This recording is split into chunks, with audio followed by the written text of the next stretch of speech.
All right, welcome in. Hope everybody's having a good night. So we are back to the regular schedule, Friday night live streams. We were, I think, Wednesday or Thursday last week, and then we did Sunday, and we're back to Fridays again. So everything's right and normal and right with the world again. So what are we talking about tonight? Well, there's been some pretty interesting stories. Let me know how the volume is out there, by the way. So there's been some interesting stories. So now Biden has significantly limited memory. Didn't remember when he was VP or when his son died. This has come out of the special investigators report. So we're going to talk about that. We're going to go through a few different stories about this. His press conference. We're going to talk about how the Democrats are kind of panicking after seeing this. Which is to be fully expected. We're going to talk for a little bit about the Tucker Carlson, Vladimir Putin interview. We're not going to spend a huge amount of time on it because it's already been analyzed to death. And there wasn't that much that was, really that enlightening in it, but it was interesting in some ways. So we'll go through that. We're going to talk about...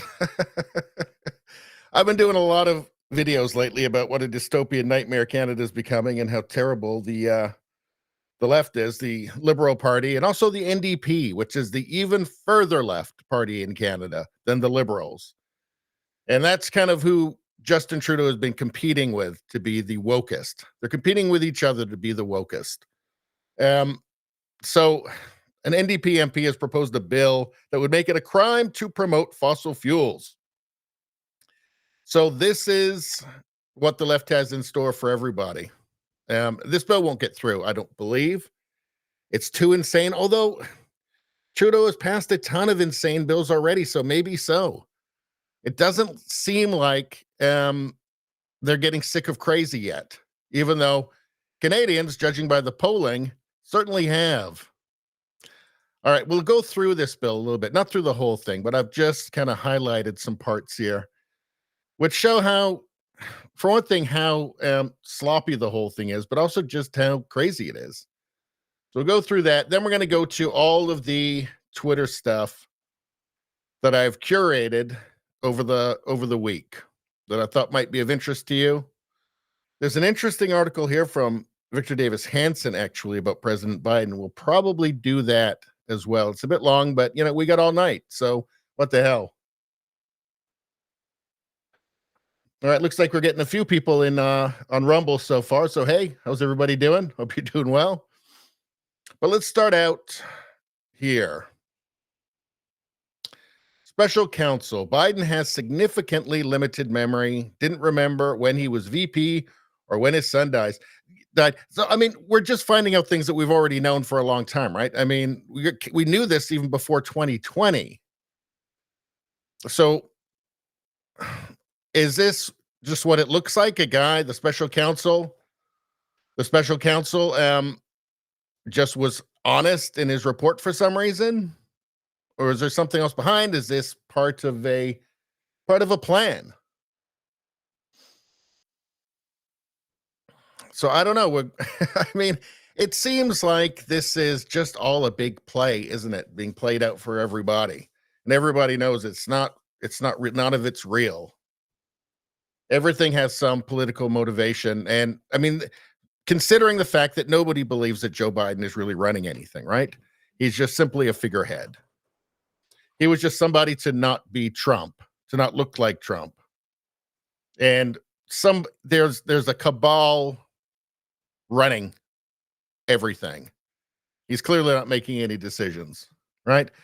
After watching that Tucker Putin interview, do you think they'd put him up against Putin head to head? I don't think so.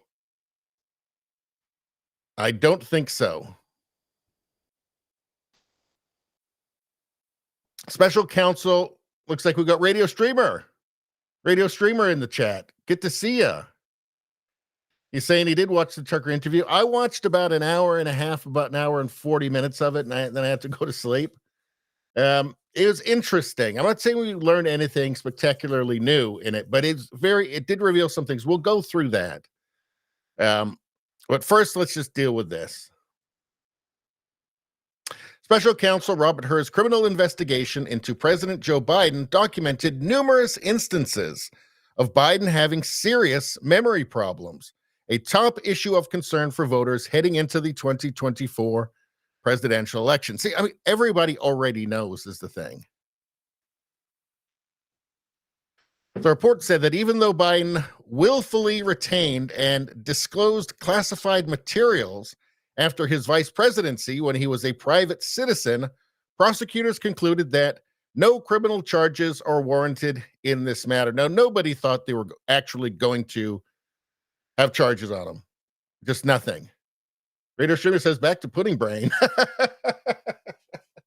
It's true.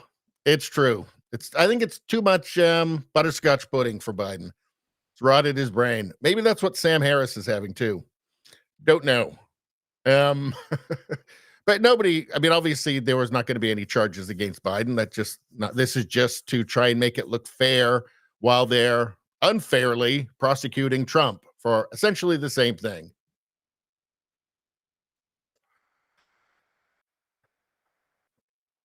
Although the administration and Biden's re-election campaign did not anticipate that Biden would be charged, of course they knew that he wouldn't be charged.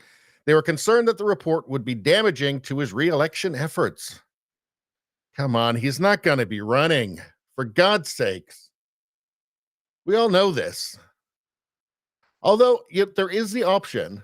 There is the option that the cabal that is running him, whoever that may be, I mean, this is kind of out of like a dystopian novel or something, but it could be that they decide we're just going to run him again, and it's almost like rubbing it in people's faces. It would be a statement that it doesn't matter what we do, we're going to win. That would be a terrifying moment. I find it quite frightening if he actually does end up being the nominee going into the actual election day, because that could be interpreted as a gesture of total and utter contempt. Like, it doesn't matter what you do. We're going to prove it. Kind of scary. Again, this is all speculation.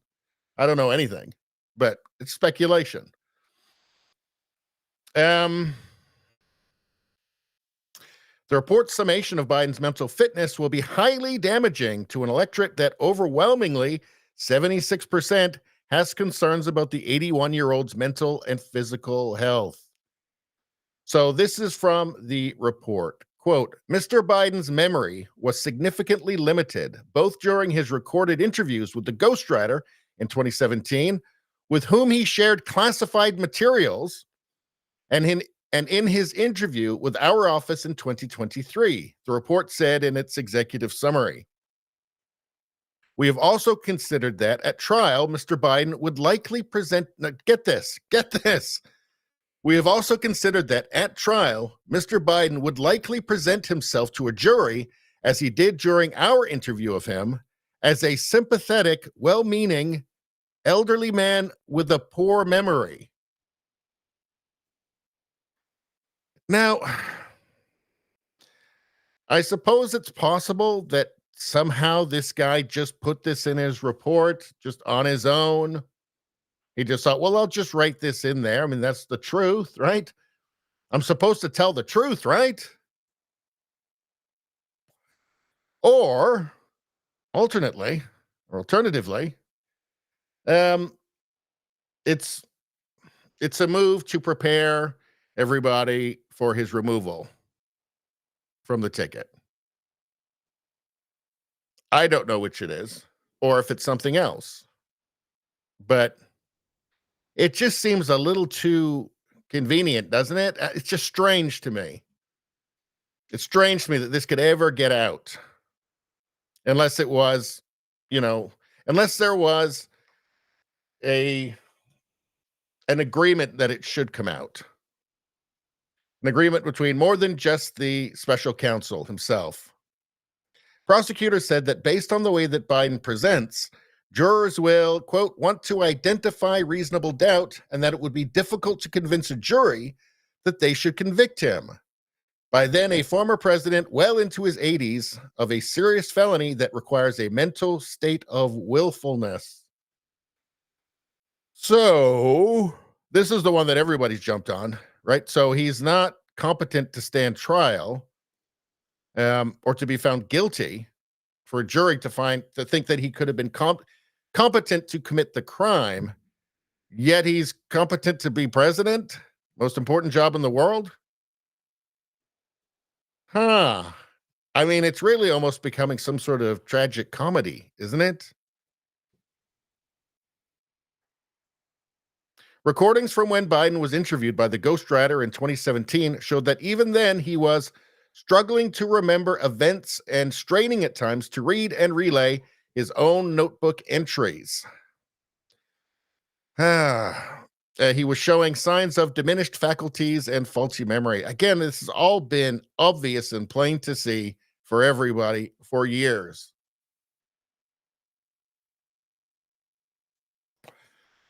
Well, Radio Streamer says it's bad when your Manchurian candidate's mind is so bad you can't even use him as a tool. Yeah. Maybe that was just bad planning on their part.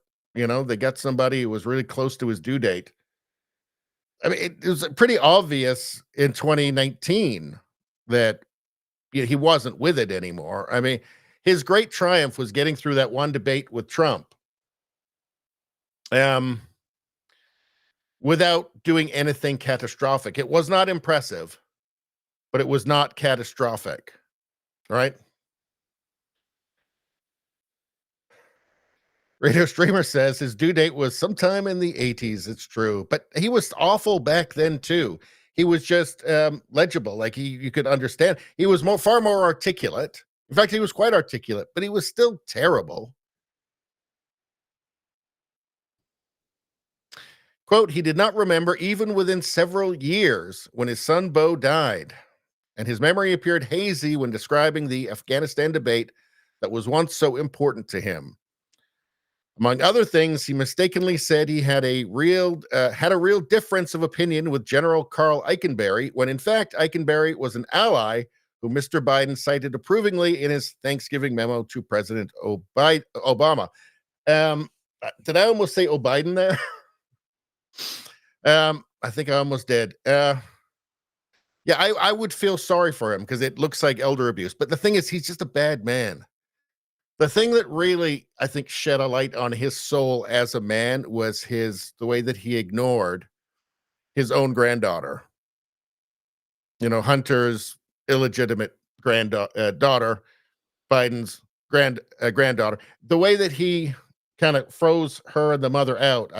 It's just wouldn't even let them use the last name. And then there was no kind of rapprochement until he was shamed by it enough in the media. So it was entirely political in the end anyway. That's a test of a man, of a man's character.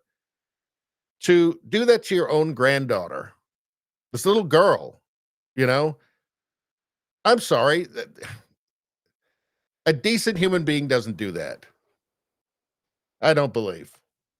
So for me, that was a look into who he really is, his character. He's a bad man. Now, of course, we've got the whole thing with him wanting to arrest everybody who's ever disagreed with him on anything. So there's that too.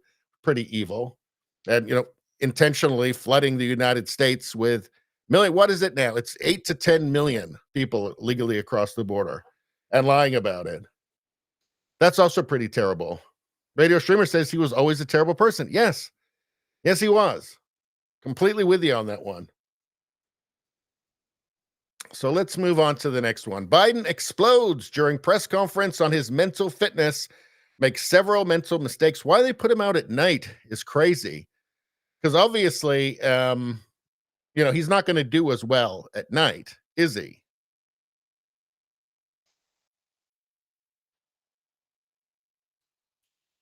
So maybe they should have had him come out, wait till the next day, come out in the morning, possibly. Not that that would have been impressive, or he would have had an impressive performance, but it would have been less disastrous than what they got from him that night. President Joe Biden erupted in anger during a press conference that he called at the last minute on Thursday night to address the special counsel's report on the criminal investigation into Biden's handling of classified material. It did not go well. I'm guessing he did not get any butterscotch pudding that night after that performance. In the report, which said that prosecutors would not file criminal charges, special counsel Robert Hur noted that Biden had serious memory issues during his interview with investigators. And let's just go back I want to go back to one thing here. The report said that he willfully retained and disclosed classified materials after his vice presidency when he was a private citizen. That's what they're charging Trump with. But nothing for Biden, because he's just a gentle, confused old man, sympathetic old man. Hillary Clinton, nothing. I mean, they're just kind of rubbing it in people's faces, aren't they?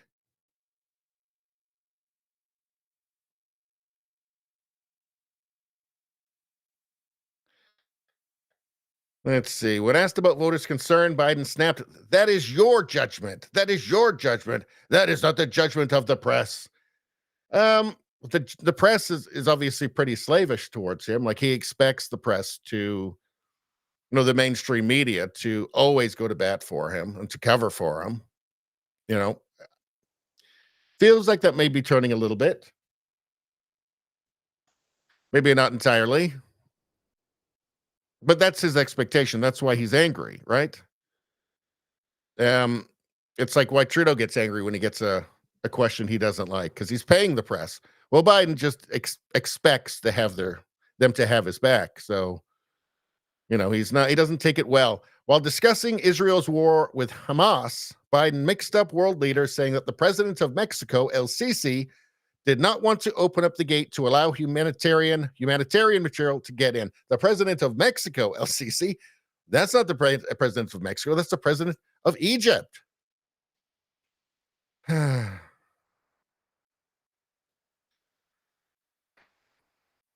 Quote, I talked to him. I convinced him to open the gate, Biden claimed. I talked to Bibi to open the gate on the Israeli side. Hmm.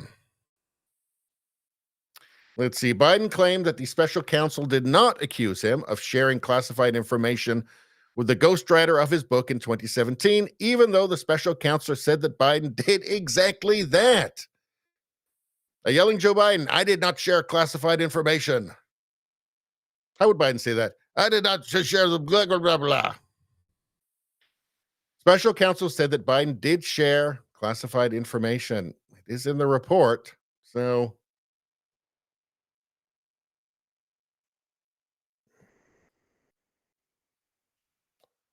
let's see. Radio Streamer says, I live with and take care of my grandmother with Alzheimer's, and he is not the puppet master. That would be Biden. He has all the hallmarks of a person with frontal lobe problems. Yeah, I mean, we can all see it, right? All of us can see that, right? It's I think I've seen comments from a lot of people similar to yours, radio, that have personal experience with it. They say, yes, this is what it looks like. The walk, his gait, it looks like that. It just couldn't be any more obvious. So on to the next one. Democrats panic after Biden's disastrous press conference, worse than an indictment. I mean, the thing is, when the world is on fire, you don't want the leader of the free world.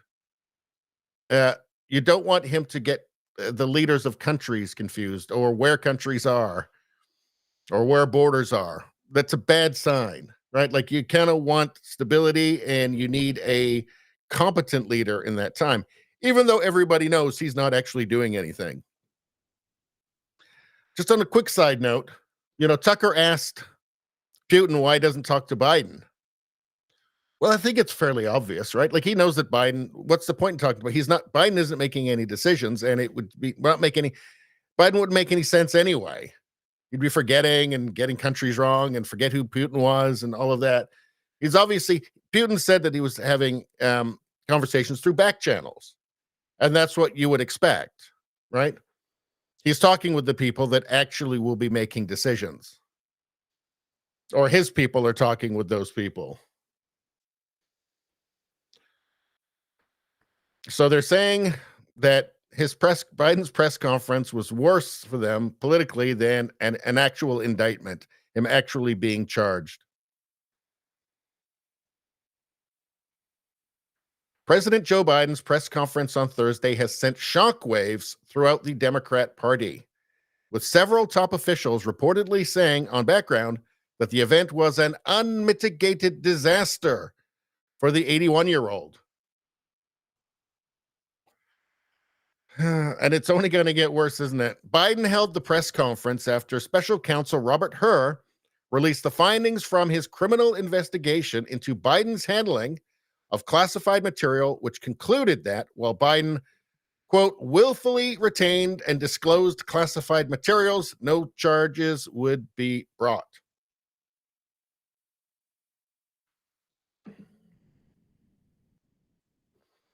Radio Streamer says, you mean, Biden from his couch, and you're talking about who's really in charge. A lot of speculation, that he's the man behind the curtain. And it doesn't seem implausible, does it? Obviously, has deep connections into, the permanent bureaucracy. So it doesn't sound implausible to me. So let's see.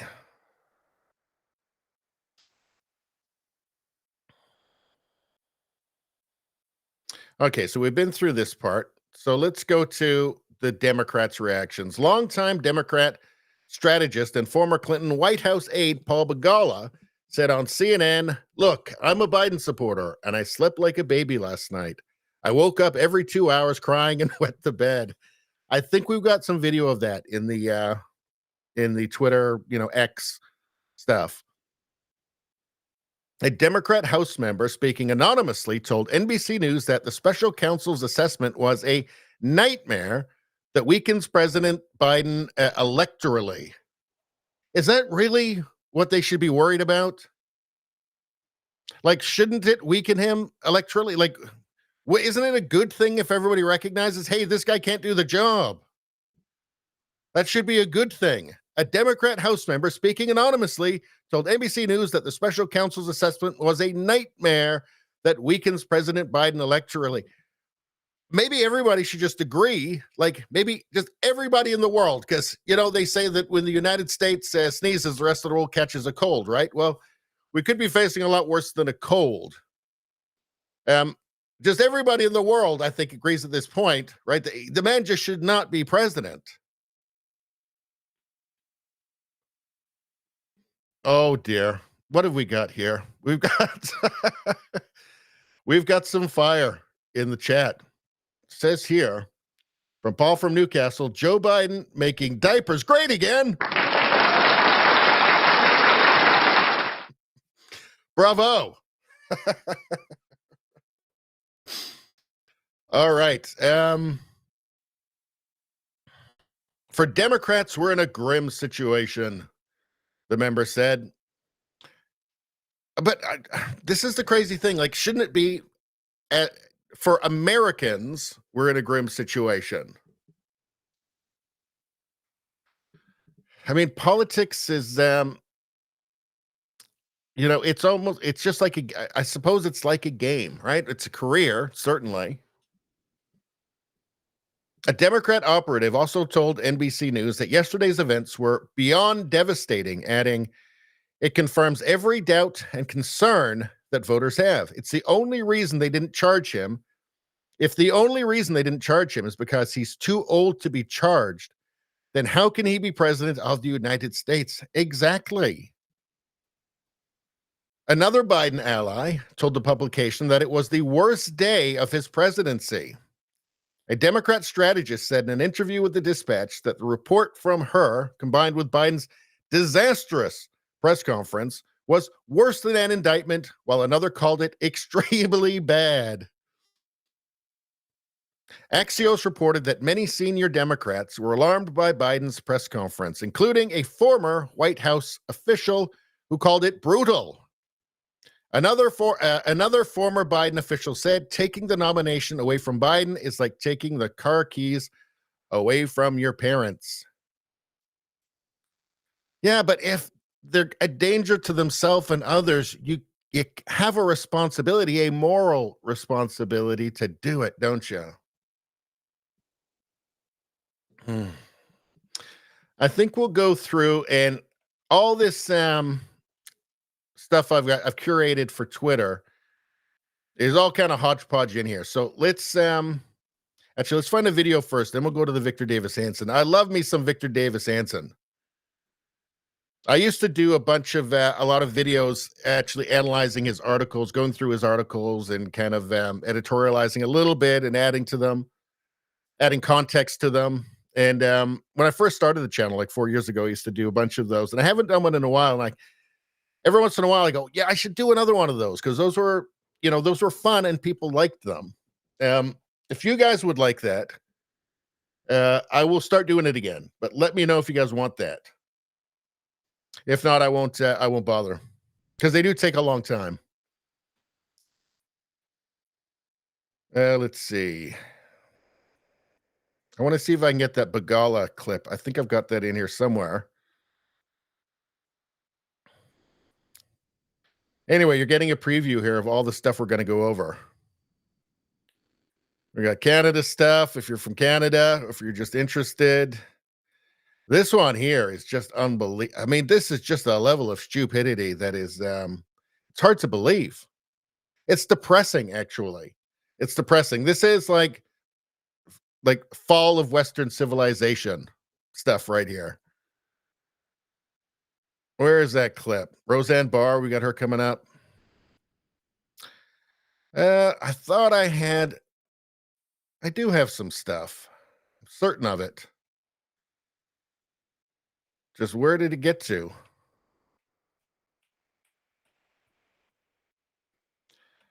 Did I miss something? Oh, there's something right here. How did I miss that? Radio Streamer says there really needs to be mandatory publicly televised cognitive tests for all future office holders with hard term limits in Congress. That would be a good idea. You won't get them to agree to it. The careerists, they won't agree to it, but that's a great idea, isn't it? I mean, it makes a lot of sense.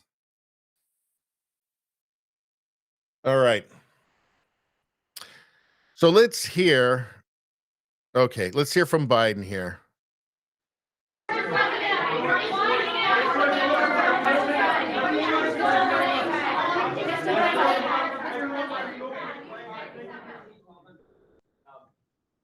When you look back at this incident, is there anything you would do differently now? And do you think that a special prosecutor should have been appointed in the first place in both of these cases? First of all, what I would have done is oversee the transfer of the material that was in my office, in my offices. I should have done that. If I go back, I didn't have the responsibility to that. That was my staff was supposed to do that, and they referenced that in the report. And my staff did not do it in the way that, for example, I didn't know how half the boxes got in my garage until I found out staff gathered them up, put them together, and took them to the garage in my home. And all the stuff that was in my home was in filing cabinets that were either locked or able to be locked. It was in my house. It wasn't out in Mar-a-Lago. He literally just said that a bunch of stuff was in the garage, and now he's saying that it was in filing cabinet. We've seen the pictures of the boxes just stacked up in his garage. They're not filed away securely. Boy, oh boy. In a public place and none of it was high classified. Didn't have any of that red stuff on it. You know what I mean? Around the corners? None of that. And so I wish I had paid more attention to how the documents were being moved and where. I thought they were being moved to the archives. I thought all of it was being moved. That's what I thought. Now, what was the last part of your question? Whether a special counsel should have been appointed in this case and in the case of your rival former president. I think a special counsel should have been appointed. And the reason I think a special counsel should have been appointed is because I did not want to be in a position that they looked at Trump and weren't going to look at me, just like they looked at the vice president. And the fact is they made a firm conclusion. I did not break the law, period. It was intended to be a charade to say that, look, we're being fair. Look, we're being fair. There was never, does anybody believe there was ever any intention to charge him no matter what they found? Come on. It was cover for what they're doing against Trump. Clearly. Radio Streamer says, yeah, I'm pretty sure that Trump's documents were not sat next to his midlife crisis Corvette. They weren't. They were actually stored away, locked in a secure room. Boy, oh boy. I mean, we've seen the pictures of the documents, the boxes of documents in his garage, just sitting there. Not secure. Hunter Biden was living there in the middle of his one of his, crack periods. Radio Streamer saying Mar-a-Lago is most likely one of the most secure private-owned properties in the world. Both the Secret Service and his own people are going to stop anyone from getting near it. Exactly. Right? So I say this was just a charade, right? This was just subterfuge or it's a trick. And then, but the thing is, though, when you see what was actually written in that support, I think it morphed a little bit as they saw that perhaps this is all speculation, of course, but as they saw Biden deteriorating more and more rapidly, and if it looks bad to us, I mean, they're around him all the time. I mean, God knows what they've seen, right? They decided to maybe use it as a tool to throw him under the bus, and to ease his way out and to justify him getting out of the race for somebody else. Will it be Kamala? That's the problem with Kamala, right? Like, after all of the fucking DEI bullshit and everything's racist, how can they possibly replace her? I mean, Biden said explicitly when she was chosen to be vice president that he was choosing her for her identity, right? He said it was going to be a black woman. She was chosen explicitly for her identity. So all of a sudden they turn around and kick her out. I mean, it's not, again, they've kind of painted themselves into this corner. It wouldn't look good. I'm not sure that it would matter or that they would care, but because the media, don't forget, they can be confident the media is going to back whatever play they do. Whatever play they do. Although I think we're getting to the limits of what social engineering can actually accomplish. Because at the end of the day, as I've said a billion times, when woke meets reality, reality has a better argument, but that's also goes for just narrative control. Gavin Gruesome is the only option I see. Well, he's a definite option. They keep talking about Michelle Obama, but it really doesn't sound like she wants to do it. So I'm skeptical on that one. Gavin, to me, seems like the obvious choice, although does anybody outside of, well, even inside of California, I don't think the people want California to be like it is. I have a hard time seeing that appealing to swing states. Although, again, got to remember, it's got to be 95% of the media backing him, backing every play the whole way along. So that would give them some confidence. Let's see. So let's go to the next one here. All right. Oh, thank you, and I'll take some questions. President Biden, something the special counsel said in his report is that one of the reasons you were not charged is because, in his description, you are a well-meaning elderly man with a poor memory.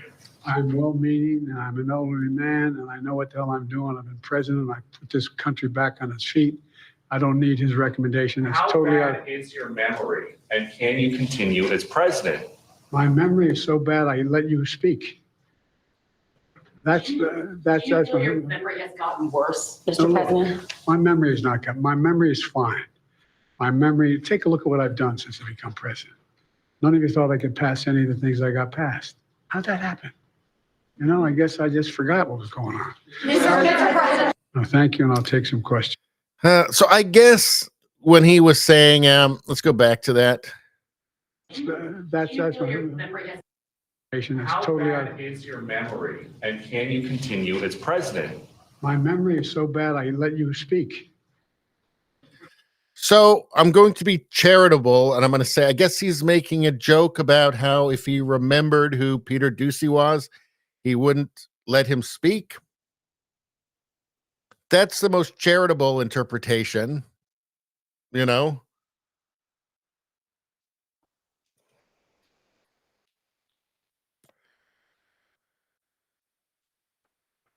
Radio Streamer says he doesn't want to run. Michelle Obama.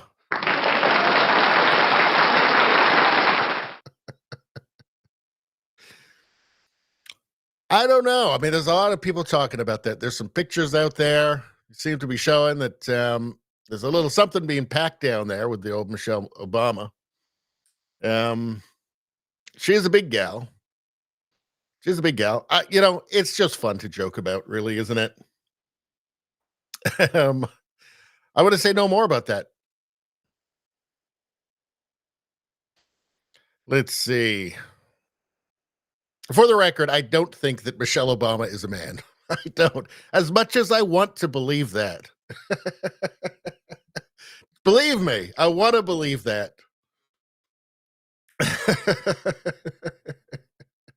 Radio Streamer says bigger package than mine. Well, maybe the rumors are true.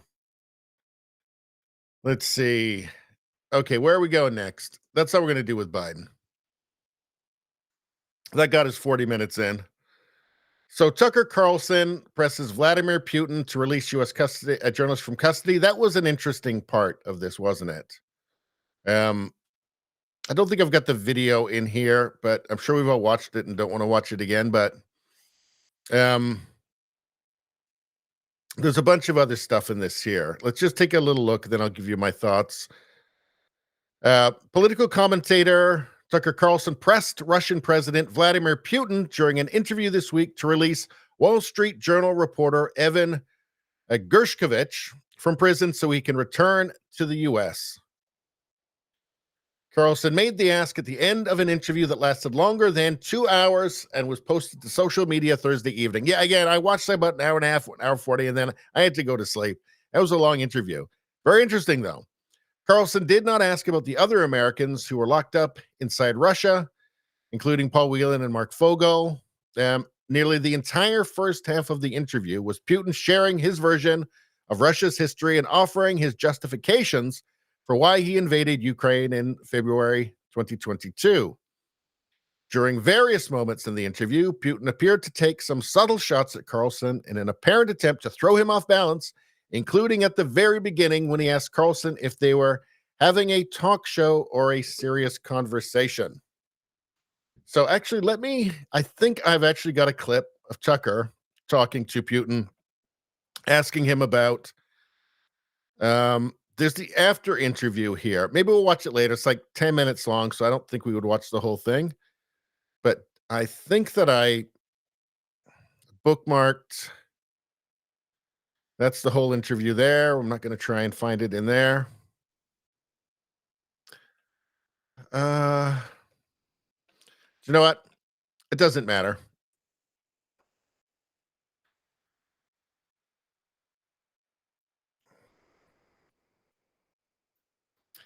All right, here's a quote. If you really want to stop fighting, you need to stop supplying weapons, Putin said. It will be over within a few weeks. That is true. Now, of course, the interview is going to be now Putin. First off, you have to remember this is a guy who kills his political enemies or imprisons them, right? Like if you get on the wrong side of them, you might find some polonium in your tea, or you might get thrown out of a window. So you have to keep that in mind, right? That he may be kind of a charming guy. He's certainly very, very intelligent, but you don't get to be basically dictator of Russia, even though he's actually very popular with the Russian people. But you don't get to be in that position unless you are, unless you're willing to, bend your morality, let's just say. Unless you're willing to do some pretty extreme things. So, and of course, the interview is going to be self-serving. I don't know why anybody would expect it not to be. Every politician or dictator or whatever is self-serving. Every tweet on X, every post on X written today, all 100 million or however many there are, those are all self-serving in some way, right? So I don't see why that would be a surprise that he would want to present the most positive picture of the circumstances that he would. But what did I think? So first off, why don't they want you to see it? Well, first off, because he's not crazy. They told us he was crazy and he's dying and all that stuff, right? He's obviously, and I knew this before from seeing other interviews with him. And again, I don't think we got anything particularly strikingly new out of any of this. But what's interesting is that he still is very sharp. He's very articulate still. He's obviously still very intelligent. Clearly well-versed in history, although, he will use that selectively. But you've got to be well-versed in history to, be selective with that history in the first place. Well, Paul from Newcastle says that Putin never misses a window of opportunity. Oh, dear.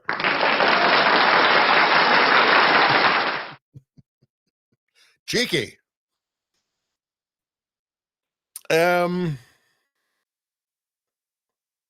So I think we got a sense of why the mainstream media why they were so mad at Tucker for the interview, or they wailed and complained like banshees that he was having this interview with Putin, because what we got was a long, over 2 hour long interview with some pretty complex themes in it.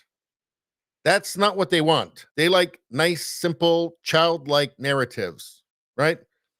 I think we're all on the same table here, right? That the mainstream media and state media in Canada, like the CBC or the BBC in the UK, or whether it's certainly like NPR in the States, but the corporate media here too, especially particularly the TV news, certainly in the States, CNN, NBC News, MSNBC, all of that. They are not journalists. These are propaganda outlets, right? So in Canada, it's the CBC, and I think you could throw Global and CTV to lesser extents, are just simply arms of the Liberal Party of Canada. They're paymasters. Obviously, in the UK, Labour, BBC. In the United States, CNN, MSNBC, NBC News, basically all the nightly news on all of the networks. Those are now propaganda arms of the Democrat Party. Pretty much everybody in the Anglosphere is in the same boat here. I'm pretty sure it's the same in Australia. So they're not trying to inform you. They're trying to manipulate you. And they find it best to do that. It's easiest to do that with simple, childish narratives.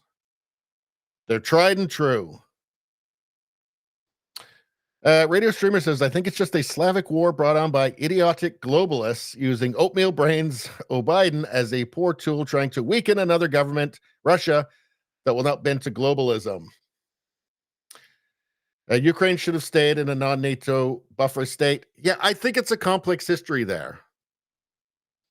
I think there's a lot going on, and I think that we'll have definitive answers. Well, future historians, if they exist, and they're free to interrogate these ideas. Honestly, they're going to have a field day with all of this, because I think there's a lot going on. And for instance, with the first half hour of the Putin interview was him going through 1,000 years of Eastern European history. Right. So just that alone is extremely complicated. What was the purpose of that? What was the purpose of that first half hour? Well, it looks to me like it was to say, look, here's all this time where Ukraine, or this land called Ukraine now, which was really just Ukraine, really just meant border region, but it was part of Russia for far, far, far longer than the short period that it's been an independent state. So he's saying that Ukraine has been a part of Russia much longer than an independent state. It's Russian and belongs to Russia, basically. That was his point. I'm not saying that. That was what Putin was trying to get across with that long history lesson in the beginning, which was interesting, by the way. But the media freaked out. I mean, this is why the media freaks out, right? Because there you've got a complex history. Anybody who watched that knew more about the region and about the complexities there than they did before. That's bad if you're trying to push simple, childish narratives. Any attempt to add context is immediately drowned out with screams of traitor, which we saw immediately against Tucker, right? Of course, they'll also, with other issues, they'll use transphobe, racist, far right, fascist, whatever. Apparently not understanding what any of those words actually mean.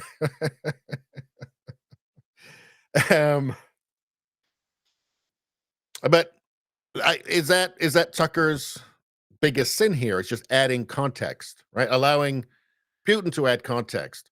I mean, adults like you and I can watch it and not just be mesmerized.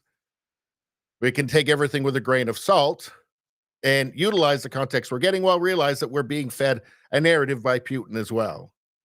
But I feel like it's always better to know more than to know less.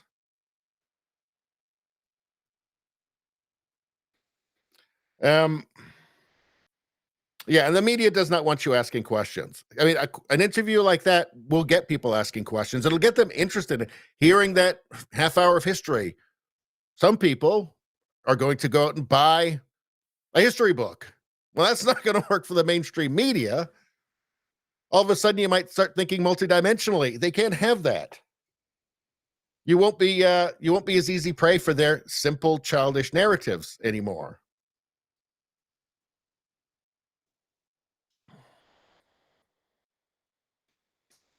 So, what else do I have to say about? I mean, so what did we learn? We learned that Putin is not going crazy. He does not appear to be on the verge of death to me. He seems to be very sharp, very articulate, very intelligent, very well versed in history and also in modern geopolitics, which he understands extremely well and extremely deeply and multidimensionally. And these are things we should know. Like, we should know that actually this guy's pretty formidable, right? If he is an enemy of the West, we should know that he's formidable. How does it serve us to just have this cartoonish caricature of him that's been fed to us by teleprompter readers? To me, that seems like it might that might be a strategy that backfires in important and tragic ways.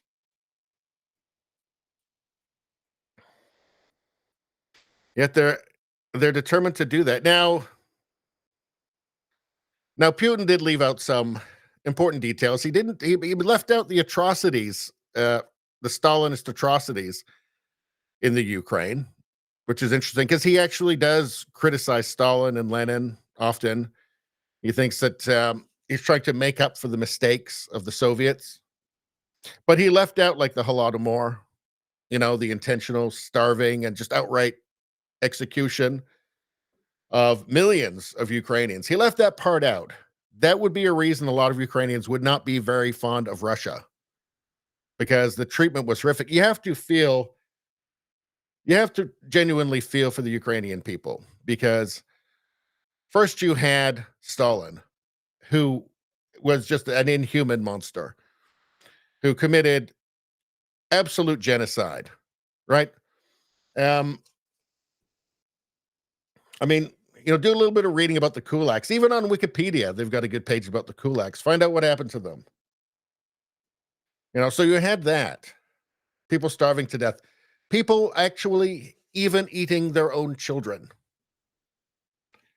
Jordan Peterson talks about this as well. They banned, so what would happen is they would come and take all of the food from the farmers for the proletariat in the cities. And in this intentional attempt to wipe them out and starve them to death, they banned what they call gleaning. Gleaning was going over the fields and just picking out like individual little grains. Because your children are starving. You're just trying to find any food. I mean, the horrors that the Ukrainians were exposed to by the Soviets were incredible, right? And that is why when the Germans invaded in Operation Barbarossa, why when the Germans invaded, they were seen by many Ukrainians as potential liberators or just outright liberators, because they hated Stalin and the Soviets so much, which they had every right to, of course. Now, they were quickly disabused of that, but there were some kind of high-ranking and kind of, I think, elite Ukrainians who did join, like the Waffen-SS, like the guy that Trudeau invited to the parliament, for instance. But basically, Ukraine was caught between two brutal, abhorrent, inhuman leftist ideologies. I mean, there was nowhere to go. So you had the Nazis who committed intense atrocities. You had the Soviets who committed intense atrocities. It's really, really horrific. And it must have just felt so hopeless, So where was I going with that? Yeah, so Putin didn't mention anything about all of the Stalinist horrors. that the Ukrainians were exposed to, and obviously for self-serving reasons, right? And you expect that. You expect that to happen. My whole perspective on this is that I just want to know more. I want to hear what he has to say. I'm not going to just be mesmerized by Putin, right? At least you get insights into his character and his personality. Like you want to know if he's sharp. You want to know if he's intelligent, if he's cunning, if he's still got it, right? If he still has his faculties around him. You want to know that, just as America's adversaries want to know if Biden doesn't have that.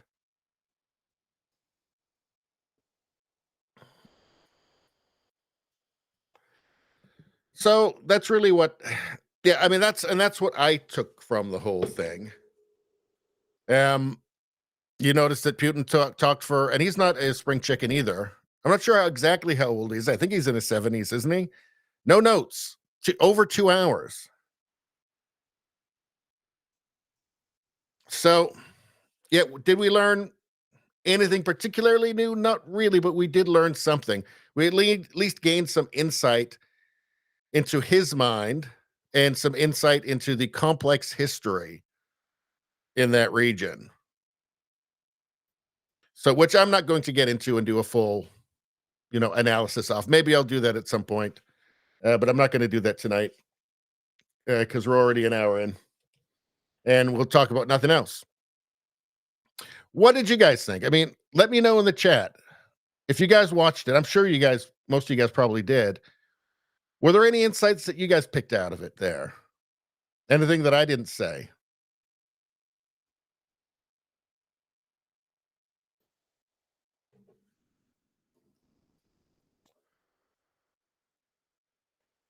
Radio Streamer says it's like they jump on Trump for saying these world leaders are intelligent. Yeah, I know. It's just, again, it's just narrative, right? It's manipulation. That's the whole goal. Otherwise, you wouldn't do that. It's idiotic. They may be monsters, but they are not stupid. For Radio Streamer again. Exactly. Like, that is something to know. Something you should know. That's a really important detail.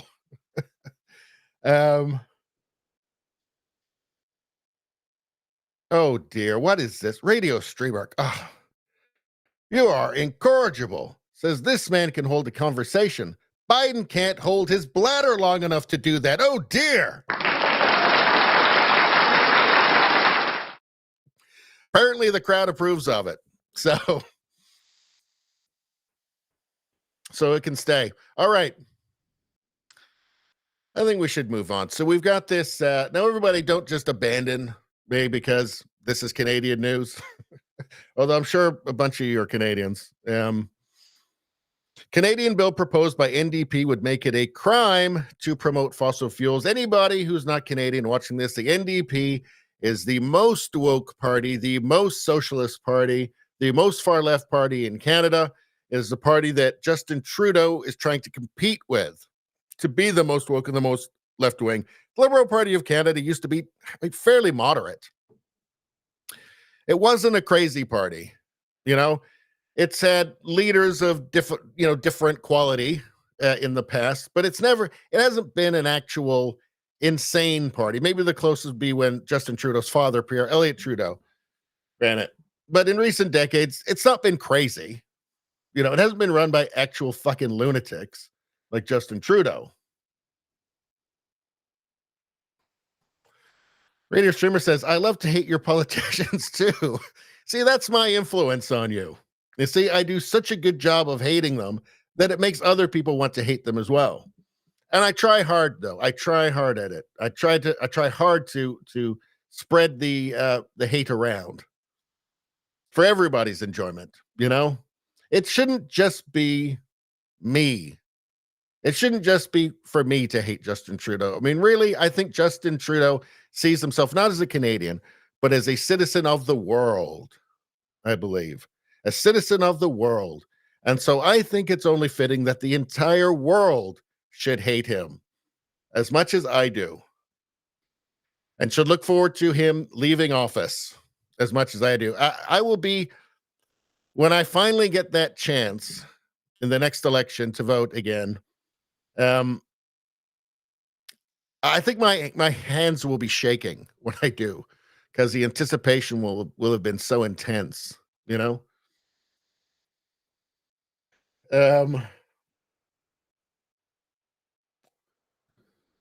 Radio Streamer says, no, I hated your blackface in chief beforehand. Oh man, that's rough. Well, then I'm proud of you then, Radio Streamer. You're a good man. You're welcome on this stream anytime. Anytime. Let's see. So crazy commie party in Canada wants to make it a crime to promote fossil fuels. Sorry, commies. Although, who knows? This could actually, I mean, Canada, the Liberal Party and NDP, they have the coalition. They can basically do what they want.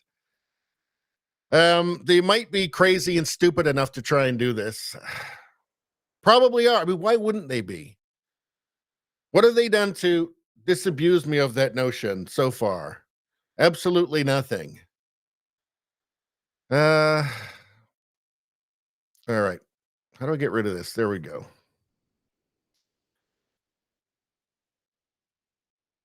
If new Democrat Party MP Charlie Angus passes his private members bill, it will be a criminal offense to promote fossil fuels or the fossil fuel industry.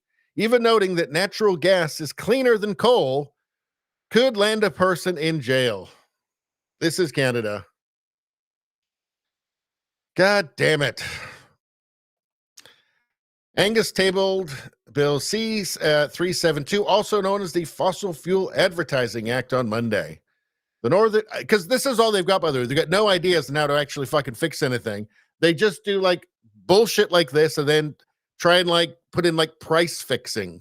The Northern Ontario MP is no stranger to controversy and infamously tweeted that an Alberta woman who was denied an organ transplant because she was unvaccinated died because she preferred to fight for disinformation, anti-vax bullshit, and conspiracy. They hate you. These people exist in Canada. They exist in the United States. They exist in Australia. They exist in the United Kingdom. They exist pretty much in every Western country, and they fucking hate you, and they want you to die. They celebrate it. They celebrate. In fact, that reminds me, I've got something that I've curated here that I've put away. I want to show you. Here we go. All right, from Razor Fist, who I'm a big fan of. How it started. I'm vaccinated. Why aren't you? You stupid fucking fuck. The Daily Show writer, Tom Johnson, dies unexpectedly at 55. Well, isn't that interesting?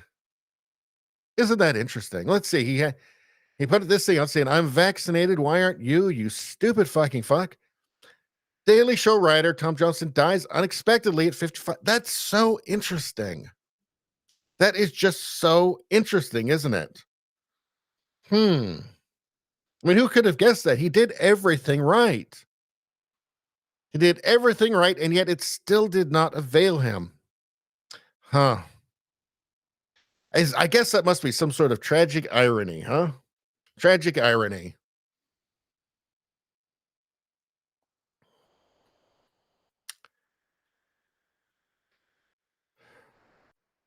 He introduced his bill by announcing, I am proud to rise and introduce a bill that would make illegal false advertising by the oil and gas industry. Make illegal false advertising by the oil and gas industry. Do you know what they consider false? I'm talking about all of the left, right? Across the West. What do they consider false? Reality, they consider false. Truth, they consider false. Department of Homeland Security in the United States put out its list of, misinformation, disinformation. They included something called, you have to watch out for, called malinformation. Do you know what malinformation is? Malinformation is truth. It's information that's true, but inconvenient. It's true, but it might lead people to make the wrong choices. That's malinformation. It's awfully convenient, isn't it? Because they don't even have to defend themselves against objective reality when they use that. Illegal false advertising, according to the NDP, is just reality. Just stating reality. These are communists, right? They want to control every aspect of your life. They want to control everything you say. This is what happens when the left gets too much space, gets too much rope. They just run with it every single fucking time. All right. So, Bill 372 is not just about advertising oil and gas. It would apply to anyone who even inadvertently promotes fossil fuels in any manner.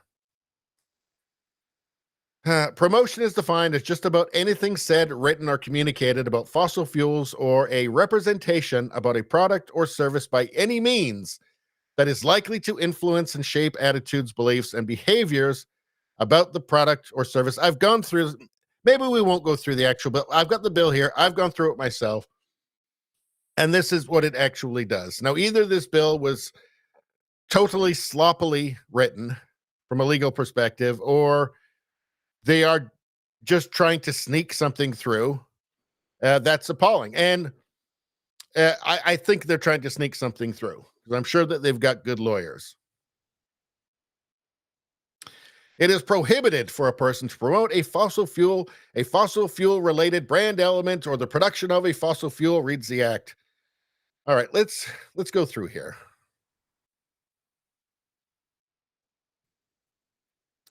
So we've got their definitions here. Entity, what's that? It's a corporation, firm, partnership, association, society, trust, or other organization, whether incorporated or not. Well, what is that? Is that just two people talking on the phone? Remember, these are communists, right? These people are all fucking communists. Let's see.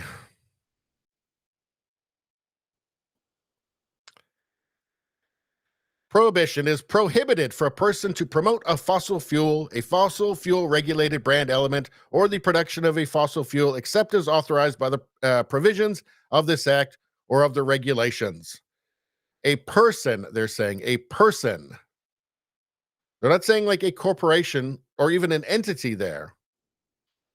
False promotion. It is prohibited for a person to promote a fossil fuel or the production of a fossil fuel in a manner that is false, misleading, or deceptive with respect to, or that is likely to create an erroneous impression about the characteristics, health, or environmental effects, or health or environmental hazards of the fossil fuel, its production, or the emissions that result from its production or use. That means it's prohibited for you to tell the truth.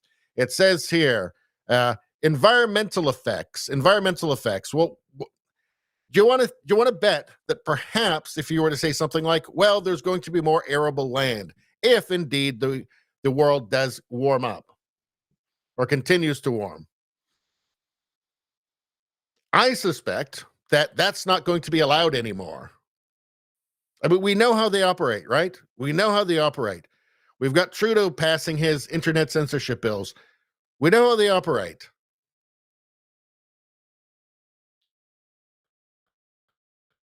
It is prohibited for a person to promote a fossil fuel or the production of a fossil fuel. A lot of this is written in a way that that's obscuring the fact that they can just go after anybody. How about this? It is prohibited for a person to promote a fossil fuel or the production of a fossil fuel in a manner that states or suggests that the fossil fuel, its production, or its emissions are less harmful than other fossil fuels, their production or their emissions. That means you can't say that natural gas is more efficient or has less emissions than coal. This is insane. But of course, they're going to decide what's true, what's false, what's harmful, what's not.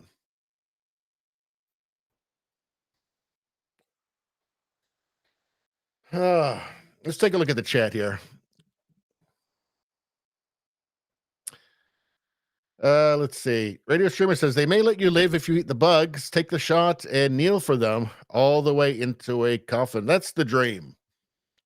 That's the dream. I think that the dream for Western leaders right now, what they get together and talk about at the World Economic Forum, is moving towards a Chinese model, but globally,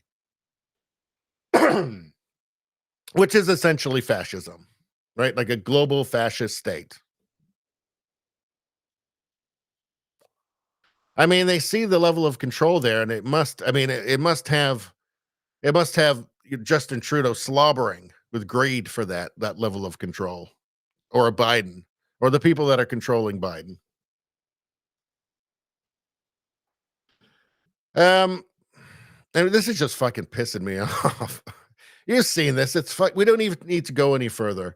This is so typical, and I'm so disgusted by this.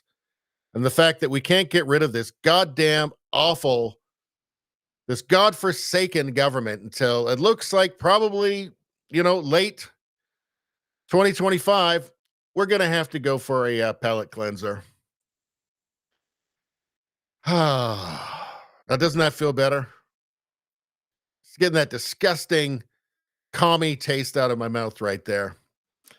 From Tim Pool, Donald Trump saving puppies from a burning building. Circa 2024. Oh, man. I've already got a better outlook on the future now. I feel more optimistic. I feel like I've got more energy. I'm calmer. Look at that. Look at Trump. The man's a hero. He's saving those puppies. And you know what? We all know it. He'd do it again. And again and again. As long as there was puppies in that burning building, he's going back in to get them. At the very least, he's going to send somebody in. I love this stuff.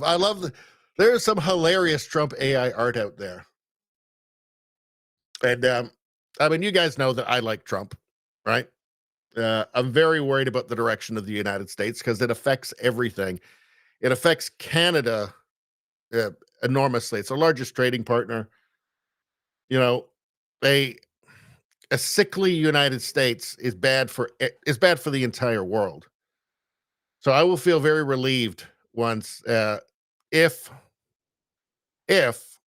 Donald Trump gets back in again. I expect that he would be voted in, but Vivek Ramaswamy, he talks a lot about how he thinks that there's nothing off the table. There is nothing that they will stop at. So, I do worry about Trump's health. I will say that. But I think that considering that the world's on fire right now, I think a lot of people in the States would be breathing a sigh of relief if they could get Trump back in, because what was it? It was peace and prosperity until 2020, until the virus from China.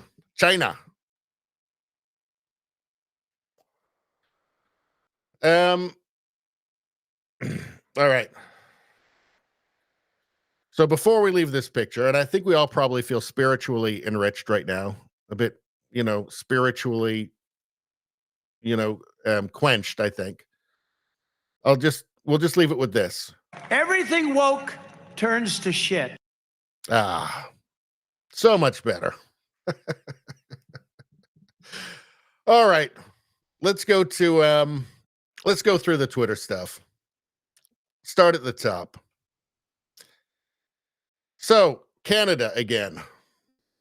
Actually, let's go back to the chat quickly.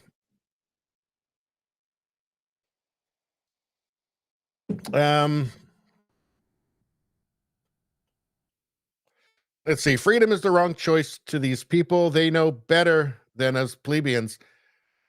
Yeah, that's what you get. That's certainly the sense that you get from, particularly the World Economic Forum.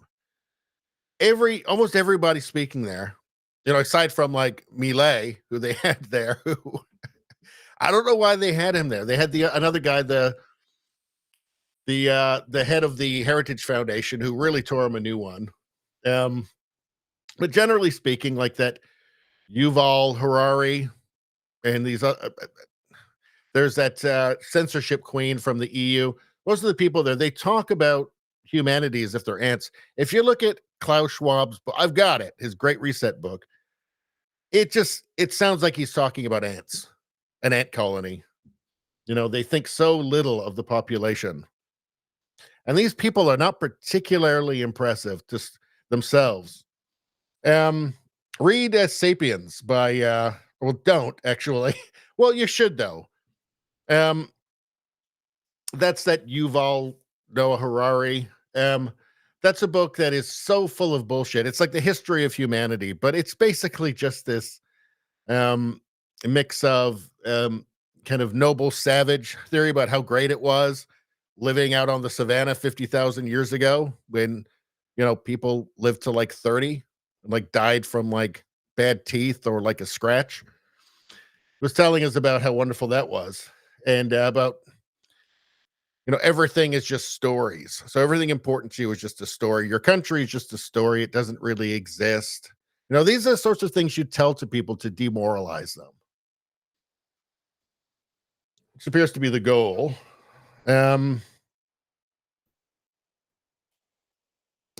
So, all right. So we're talking about the bill here again. I would assume from Radio Streamer, I would assume they wrote it in a way as to allow enough conjecture for the pending court cases to be found in their favor after their government overreach. Yeah, and also depending on a reliable judiciary, which I've got to say, it's been showing signs that it's coming back to life again in Canada. Like we just had a ruling on the Trudeau's use of the Emergencies Act that said it was not justified. Well, I mean, that's heartening to see. Just like it is not allowed to say something natural can cure a disease here, it must be a drug. Yeah. Yeah. Well, I'm sure that the body that decides that is funded by the drug companies.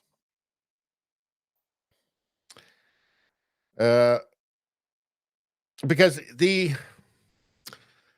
the testing bodies who will do the trials for like vaccines or any kind of pharmaceutical medication, those are all funded by the pharmaceutical companies. So all the studies are funded by the pharmaceutical companies. Just so you know that, right?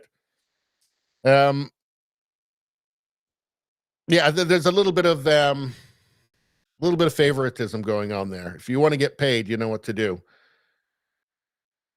Also get a book called The Case for Fossil Fuels. Is that Bjorn Lomborg?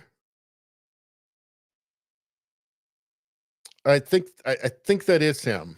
And yeah, I do want to read that book actually, because I've heard of that book. Bjorn Lomborg, right? I think. Radio Streamer says, my God, the mix of Americana and puppy is overwhelming. Now, Radio Streamer is the one who started the puppy palate cleanser for when things get too dark. That was his suggestion. So you have him to thank for that. And his hair would look good the entire time. Trump, yeah, absolutely 100%. How could it not? Where was that again? Oh, no, I remember what it was. Hold on. There we go. Just a peace settles over me. A calm settles over me. Everything's going to be okay. Radio Streamer says, and this is in regards to concerns that many people have about Trump's health heading into election day. He says, I worry more about a grassy knoll and a guy wearing a MAGA hat dressed with a white sheet found blind drunk being Lee Harvey'd for convenience. The left will do anything. Yeah.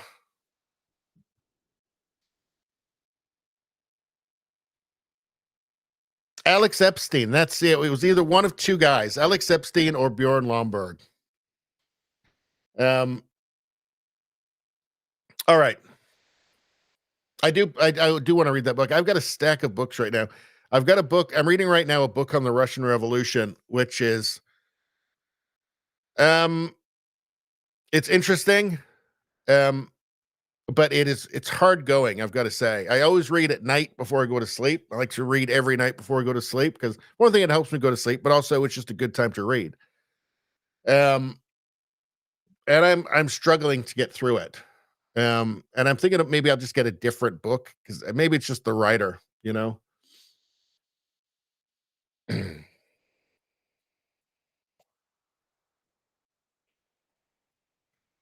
Let's see. All right. So let's get back to this. Canadian Member of Parliament Randall Garrison says there's no such thing as parental rights in Canada.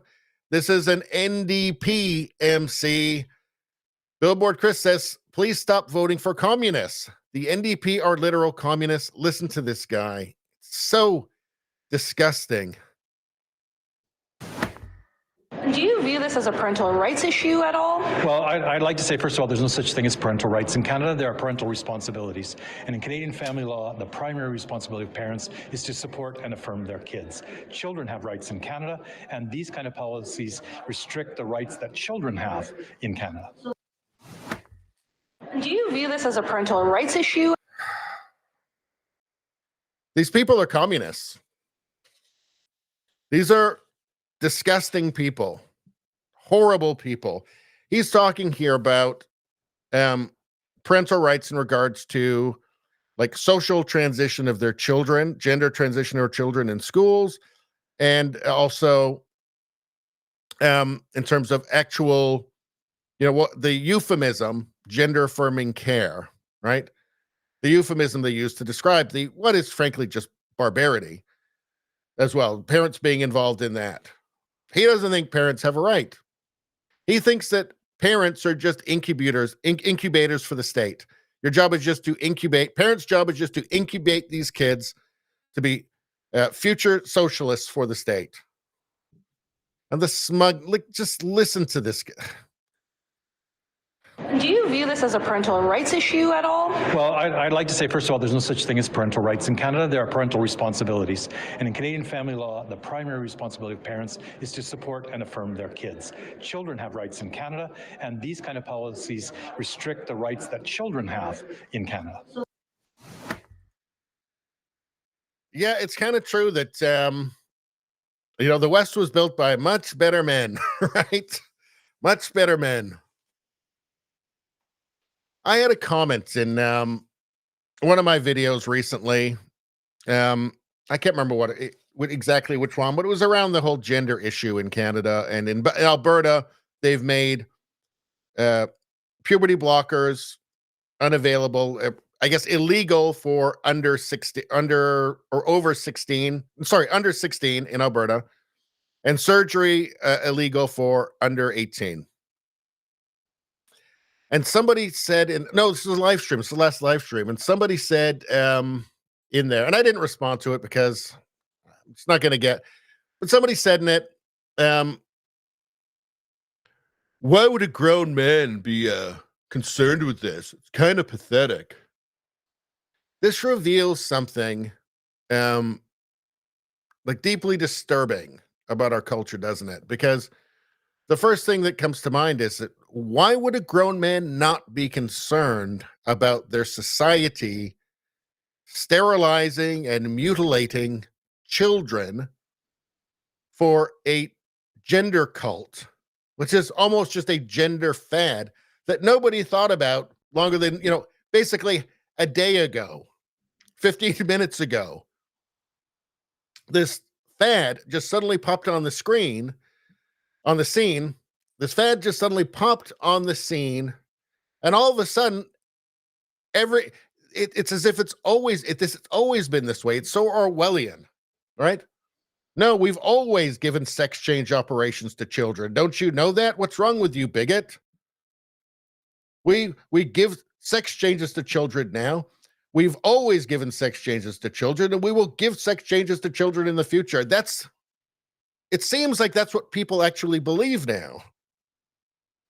They don't seem to be able to grasp it. No, this is just something that is just suddenly emerged.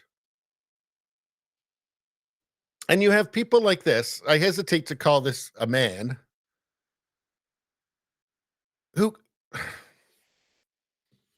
how to put it? Exactly.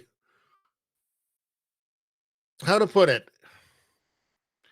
This person can't recognize that children can't possibly give informed consent to being sterilized and mutilated, right?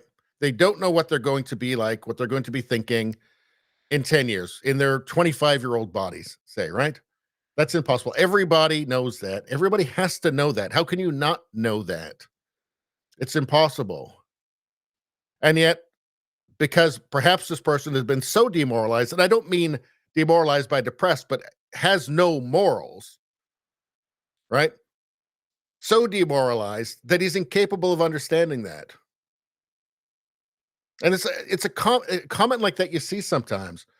Why would a grown man be concerned about? Well, of course, grown men should be concerned about that. Grown men should be concerned about horrors happening, against children in their own society. Obviously, they're the ones who are supposed to protect the children. That's why they're supposed to be concerned. It's baffling there are people that can't grasp that are so, again, demoralized. It's impossible for them to understand. They're so narcissistic and self-centered that they can't grasp this. Why would you care? Why would you care what happens to these kids? Well, the transition, well, they're sterilized. They can't have, they won't be able to have families in the future. So that's not your problem. You're a grown man. Why would you be concerned with that? It is so alien to any person of conscience, not just man, obviously, just any person, man or woman of conscience. It's alien, and it should be. I think we might have to go back to the Trump and the puppies soon.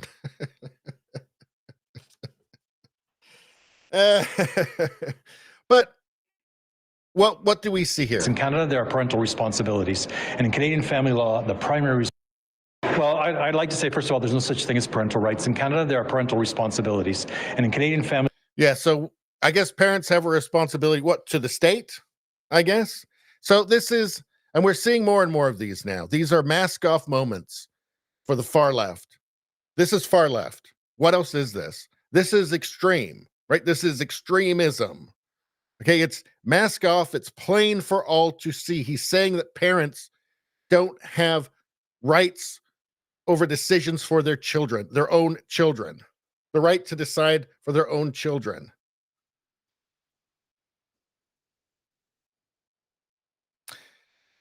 Mask off. Mask off. Of course, you can come up with extreme cases where a child might have to be removed from a family, right? But, the exceptions prove the rule. He's saying that no parents actually have rights. So who does? I guess it's the state, isn't it? He's framing it as children's rights, but what what does that fucking mean? What, a 9-year-old?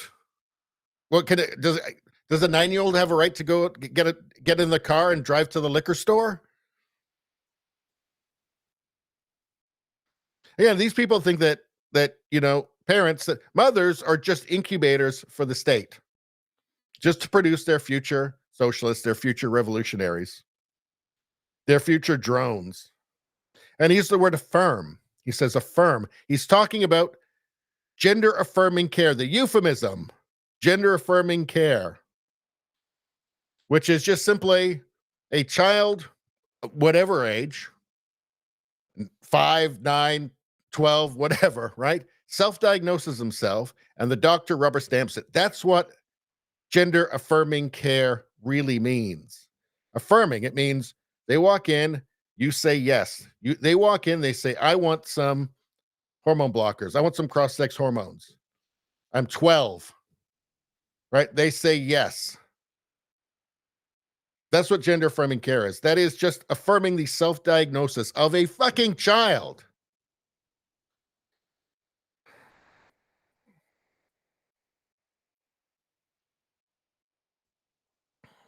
Yeah, they're not your kids. They belong to psychopaths like this guy, in his mind.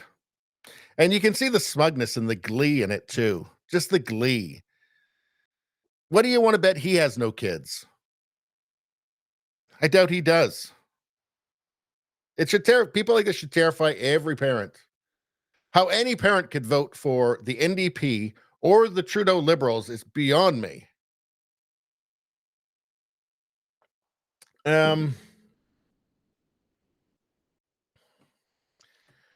Let's see. Let's go back to chat for a second. I need to calm down after that rant. I need to recover. All right. How sane and based are you if you think that a child may still believe that a fat man in a red can visit every house in the world in one night, and possibly the Easter Bunny can make a choice that affects every part of their life, including shortening it? Yes. These people are pure evil. I agree. This generation is the test population. You should care as a grown man simply stated, the only thing necessary for evil to triumph in the world is that good men do nothing. Now that there, I think that's what I was trying to get around to, but I couldn't find it. Okay, that's exactly what I was getting around to there. Thank you for that. That's perfect. And as for this generation as the test population, yes, I told you, I've said it a million times, you guys. This is a giant social experiment on a generation of children across the West. What else could it be? All right, we should probably move on. We're going an hour and a half, and we got lots more. Here's a short one. I'm a Trudeau supporter. It's cool that you're so, it's cool that you're so open about your mental illness. Yeah, you'd have to be mentally ill at this point, or just an idiot. Or I guess, yes, of course, you could also just be so utterly brainwashed into the TrueAnon cult that you just can't think anymore, I guess. We've got this Victor Davis Hanson thing. It's pretty long, though, and I think we'll go on we'll try and find a bit of lighter stuff, or just something that's not quite as long for a little bit. What is best in life? To maim your enemies, to see them driven to their safe spaces, and to hear the lamentations of their non-binary otherkin.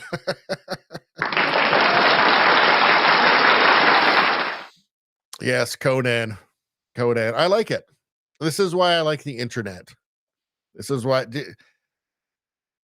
you know what? I think I need to go and watch that Arnold, the first Arnold Conan the Barbarian movie. Maybe I'm going to watch that tomorrow. I'll watch it. Pure gold it is. I'm going to watch that tomorrow in between boxing, I think. Actually, what's on tomorrow? Well, Saturday is my sports day. Does the sword say MAGA? Oh, it does. Yes. Beautiful. That's great. I like the Pepe memes. I find them absolutely fucking hilarious. It's so weird is the thing. I like anything that's just weird. And it is weird, and I enjoy it. It's very subversive. Yeah. Anyway, I was just babbling for no reason about what I do on Saturdays. I like to watch sports on Saturdays. Don't do any videos. Usually don't. And I used to watch a lot of sports leagues like NHL or football or everything, blah, blah, blah. Around I think in 2020, when it got really political and everything, including the NHL, I said, fuck this shit. I'm not going to watch this. I'm not going to waste my time. And by the way, I was wasting way too much time, right? Games like 3 hours long. No, too many things I can be doing. It's a little after I started this channel, actually. And I thought I'd rather do this than be wasting my time watching millions of games every week.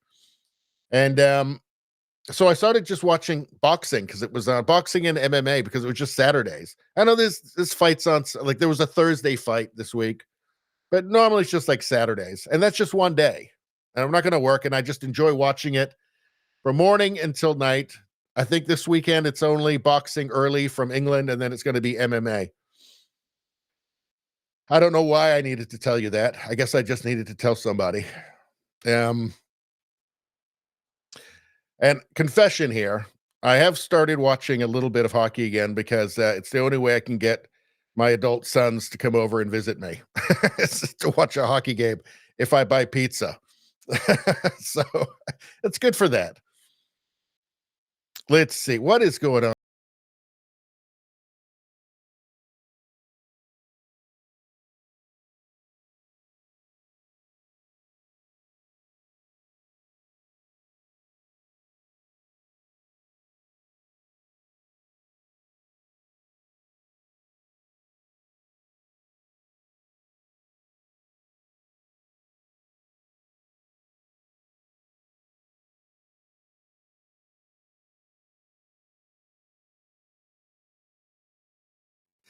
Do you know what? I married and divorced a couple of blondes, so well, no comment. I think this was obviously a joke, right? So, and it's pretty funny. I would have preferred it more though if she'd taken her top off. Don't crucify me, I'm just a man.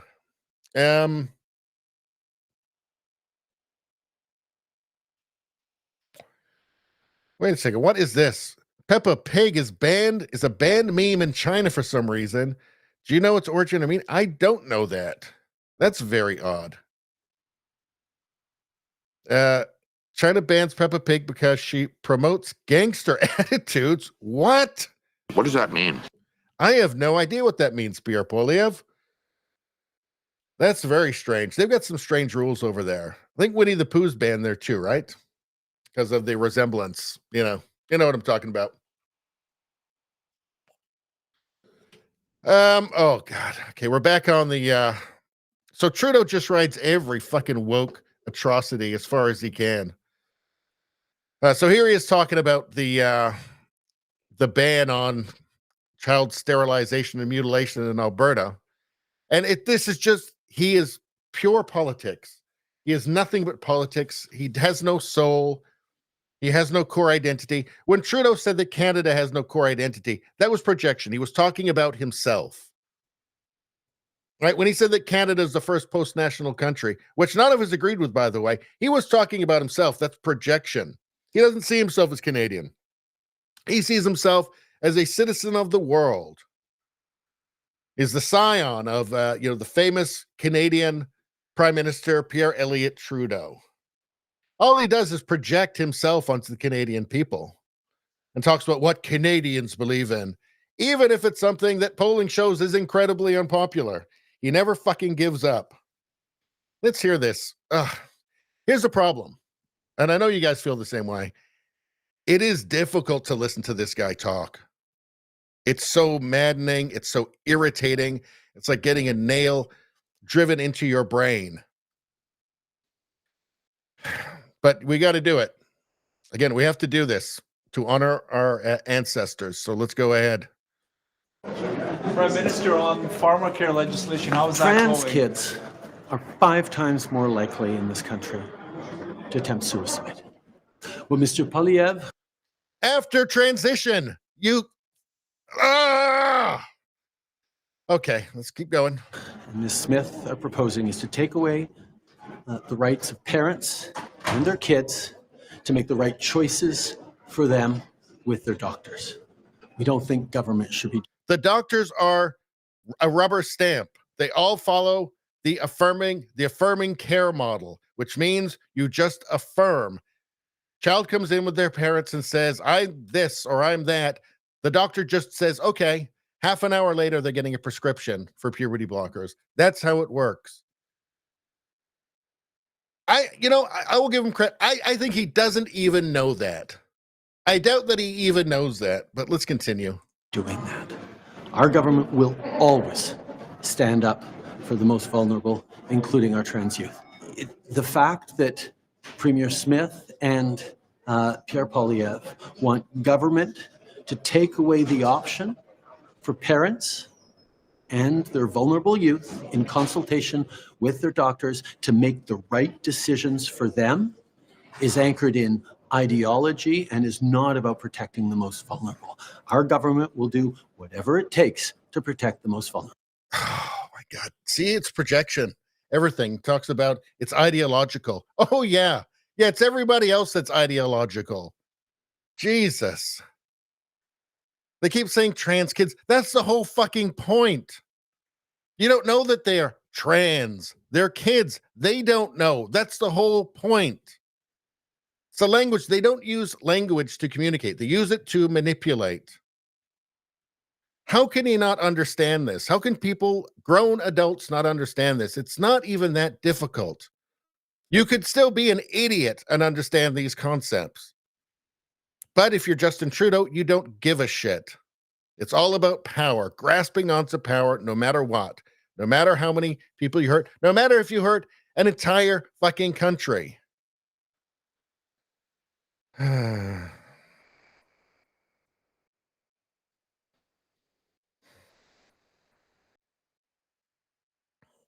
Yeah, I'm just speechless sometimes. It's like a Billboard Chris says, look at this absolute clown. Trudeau wants you to believe that children will die if we don't cut off their body parts and turn them into sterilized, anorgasmic, lifelong pharmaceutical patients. He does not give a shit. The man has no fucking soul. Here's a kid with suicidal ideations. What do you think the best treatment might be? Oh, well, let's try sterilizing and mutilating them. Let's throw some like osteoporosis in there too. You know, stunted brain development. The biggest lie they like to tell is that the puberty blockers are totally reversible. How can you be so stupid as to think, what, if you're on them till you're 17, all of a sudden you go off, your puberty's just going to start up again? No, of course not. We know that's not obviously it couldn't happen. Again, you don't need to be a doctor to see that can't possibly, how can that possibly happen?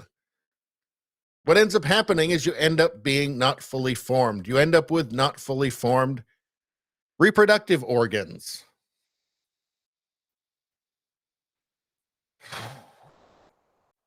Barbecue Rando says, sick people.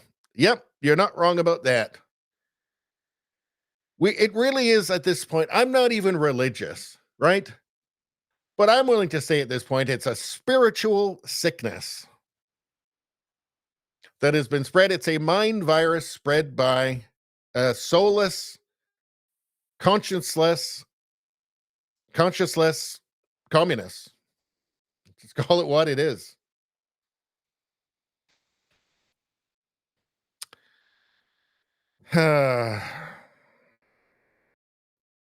So, does Trudeau know or not that studies say between 60 and 90 or higher than 90% of gender dysphoric, in quotes, youth desist by the time that they're like 18? Does he know that? I wouldn't be surprised if he didn't, if he's that stupid.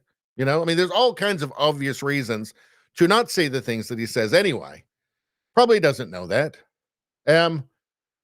After and during transition, suicide rates are very high. After. Does he know that? After the affirming care. Does he know that? Does he not know that? Does he know it and he doesn't give a shit? Who knows? Who knows? And I mean, here's one obvious point. This problem did not exist in all of human history. Until like 15 minutes ago. Right? Not until moral monsters, and I'm calling Trudeau a moral monster because I believe that's what he is.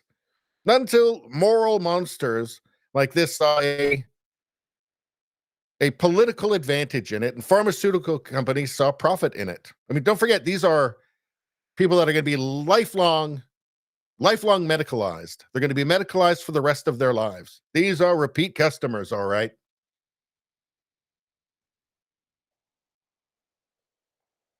I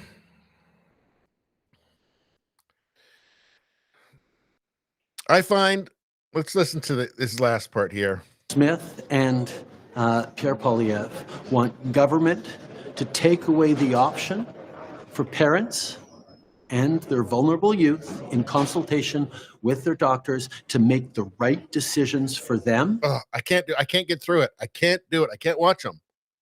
It's so grotesque.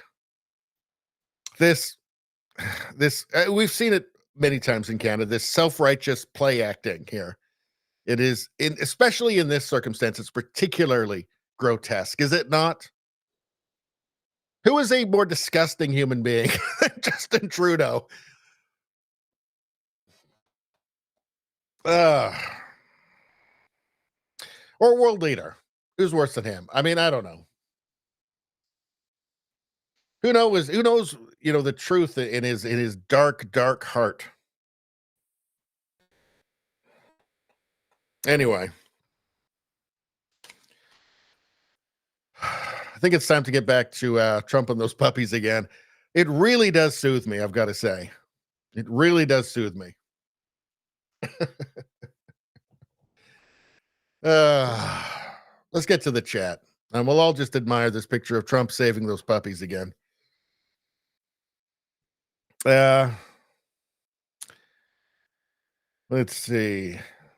Barbecue Rando says, I agree, radio streamer. We, the people, need to take back our nation and the world. Stand up to the few who want to control the many. I agree with you guys.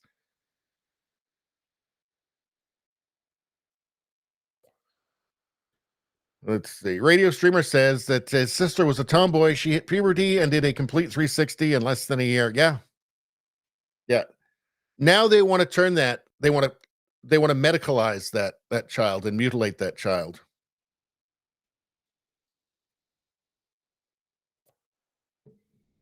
Let's see. Radio streamer says you cannot know who you are at that age. Going through that awkward part of life is also a rite of passage that gives you an understanding of yourself and social cues you cannot gain in any other way. That's true. And I wonder actually if the lockdowns had anything to do with the explosion of this stuff too. That's a consideration there, isn't it? Probably. I mean, it certainly didn't help, right? There are just so many obvious red flags. I mean, children are very susceptible to suggestion, right? If you've got a kid and he's on TikTok, 8 hours a day, that's just a recipe for disaster. You've got peer pressure. You might have a kid who has not blossomed yet, right? And does not get a lot of attention or a lot of praise or whatever, and might find on social media a group that is willing to celebrate them if they just go along with this thing, this experiment, this social and medical experiment, this fad. I think that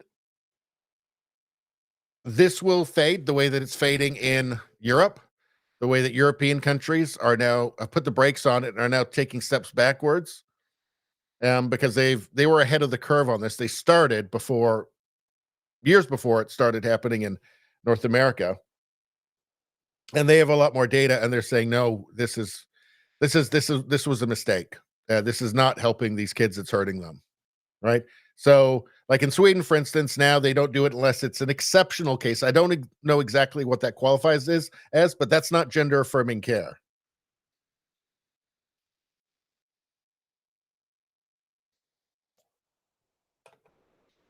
Yeah, radio streamers saying, I know I've said it before, but they need an army of angry young people to control people, revolutionary forces, if you will. Yeah, that's a double-edged sword, though, isn't it? They can actually be a lot harder to control than you think.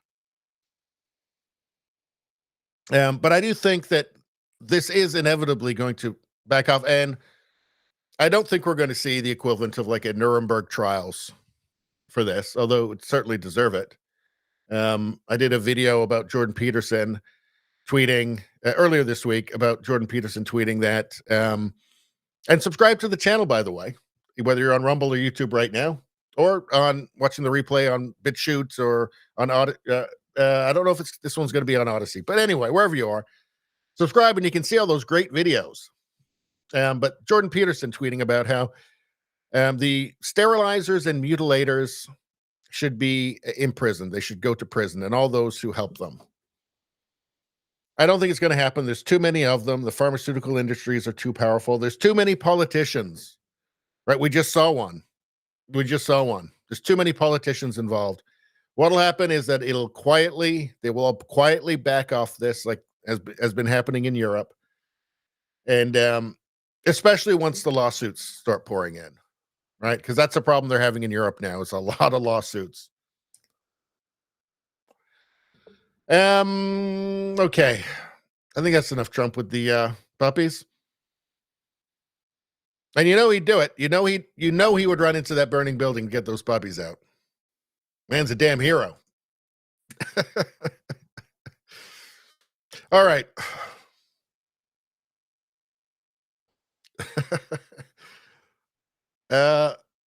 Streamer says, I will now let the puppies pull me towards the warmth of that orange MAGA glow above them.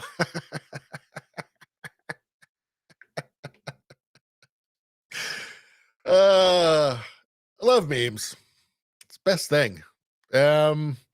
Cat Turd says here, I think this is touching on our first story of the night. Just so you know what's happening, in a coordinated attack, the media, the DOJ, and the Democrat Party are throwing Joe Biden under the bus today. He's become an embarrassment, and this is the first step to replacing him as the nominee. So yeah, that's the scuttlebutt, isn't it? I find it odd that it would be in the report. Let's go back again and just take a look at what was actually in there. We have considered also that at trial, Mr. Biden would likely present himself to a jury, as he did during our interview of him, as a sympathetic, well-meaning elderly man with a poor memory. Jurors will want to identify reasonable doubt, and it would be difficult to convince a jury that they should convict him, by then a former president well into his 80s, of a serious felony that requires a mental state of willfulness. So they're saying he's not being prosecuted for his own documents scandal, right? Top secret documents that were found in his house, in his garage, because a jury would find him too sympathetic because he's just a weak old man. They wouldn't convict him. I find it. Now, would that special counsel put that in there on his own? It feels like it's something that would have been coordinated,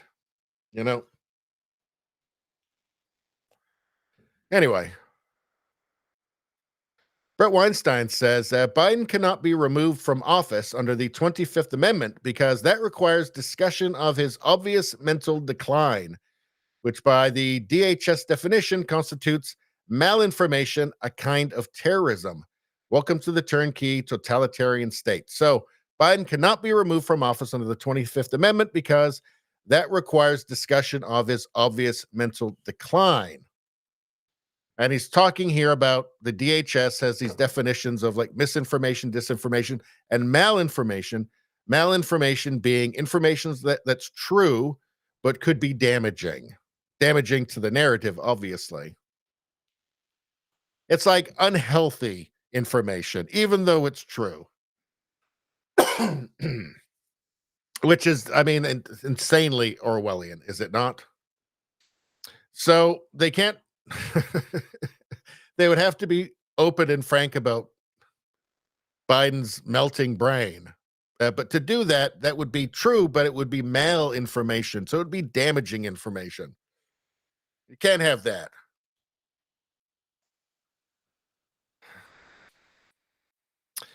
All right. Joe, I want to just check. I want to see some of the comments here.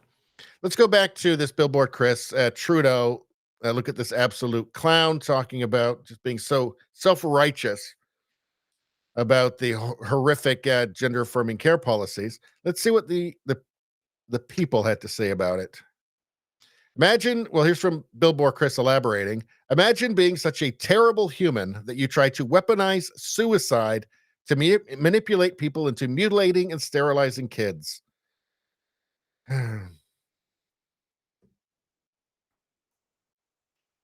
At the largest gender clinic in the world, they saw a 0.027 suicide rate, similar to kids struggling with other mental health comorbidities.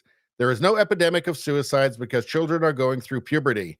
Trudeau belongs in a prison cell or a padded cell, but it goes up after transition.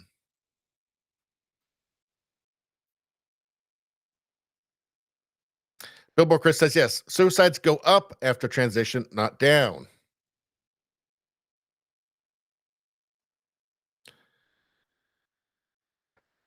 All right, let's get out of there. Or otherwise, we're going to have to spend all night on the Trump saving the puppies.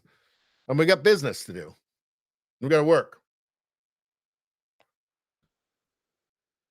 Aaron Mate, he's a lefty, but I respect him because he's honest. He's a journalist, works for, I think, the Gray Zone.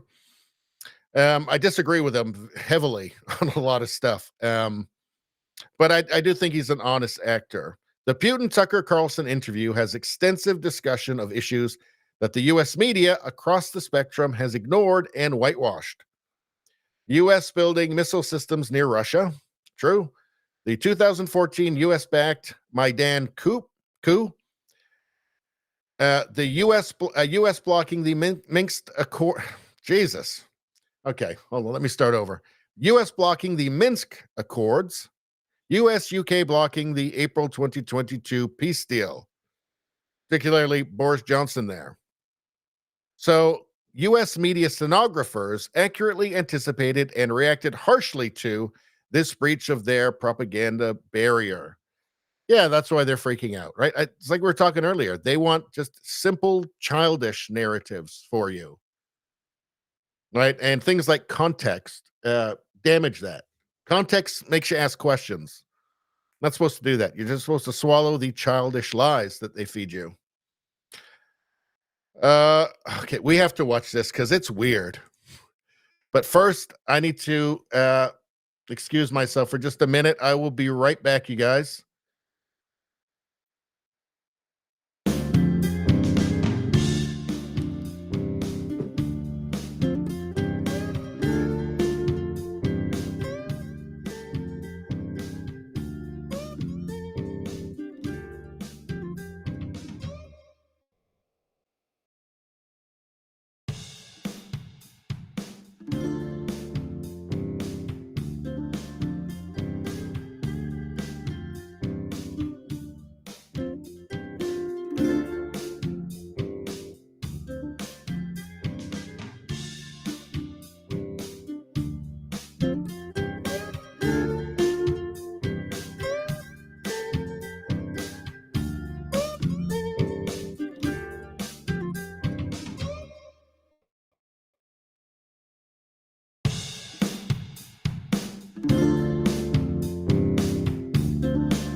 All right, I'm back. Thanks for your patience, everyone. Okay. So, WTF did I just watch? This is just one of those random things I found, and it's pretty hilarious. We're going to watch it. Cat Turd says, let me repeat that. WTF did I just watch? I think you guys are going to enjoy this. It's a bit of levity. All right. Hope you guys can see that well enough. Let's go.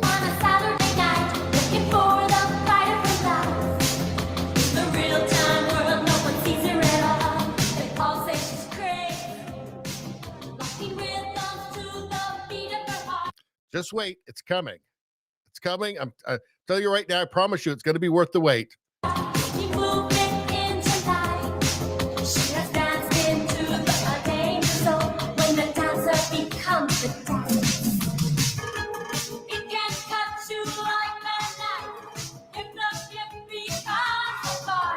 We're almost there. Just hang in there. It's coming. I promise you. This is going to be worth it.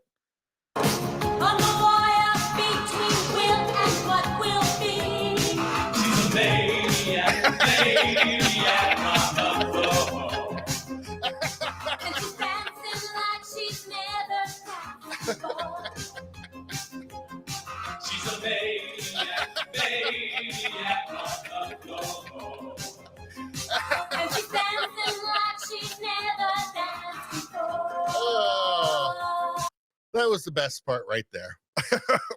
What was that guy doing? We gotta watch that again. Hold on.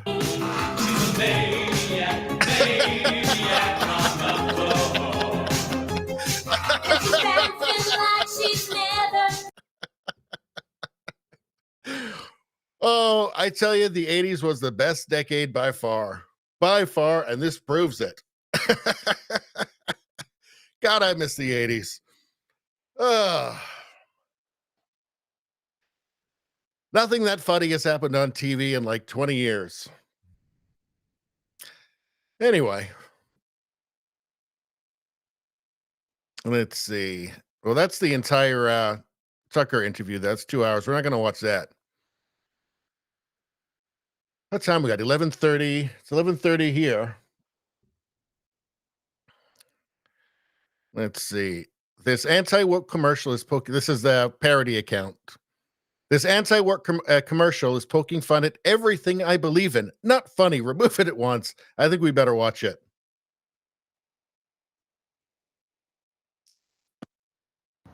When I grow up, I want to work for a woke company, like super woke. When I grow up, I want to be hired based on what I look like rather than my skills. I want to be judged by my political beliefs. I want to get promoted based on my chromosomes. When I grow up, I want to be offended by my coworkers and walk around the office on eggshells and have my words policed by HR. Words like grandfather, peanut gallery, long time no see, no can do. When I grow up, I want to be obsessed with emotional safety and do workplace sensitivity training all day long. When I grow up, I want to climb the corporate ladder. Just by following the crowd. I want to be a conformist. I want to weaponize my pronouns. What are pronouns? It's time to grow up and get back to work. Introducing the #1 woke-free job board in America, redballoon.work.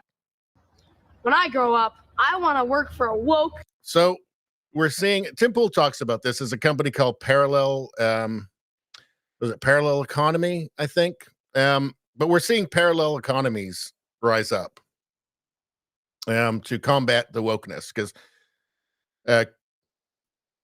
corporate America, but also corporate Canada, corporate everywhere, had fully embraced woke, right? So this is the reaction to that. Parallel economies.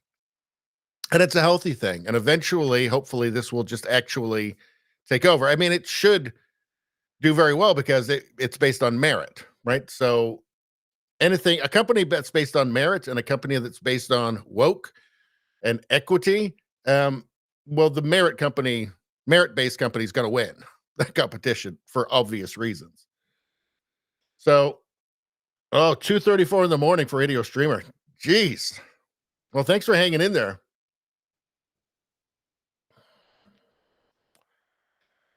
Let's see. You're also saying time to go find an I'm sorry, MC Hammer song. You have gone too far, sir.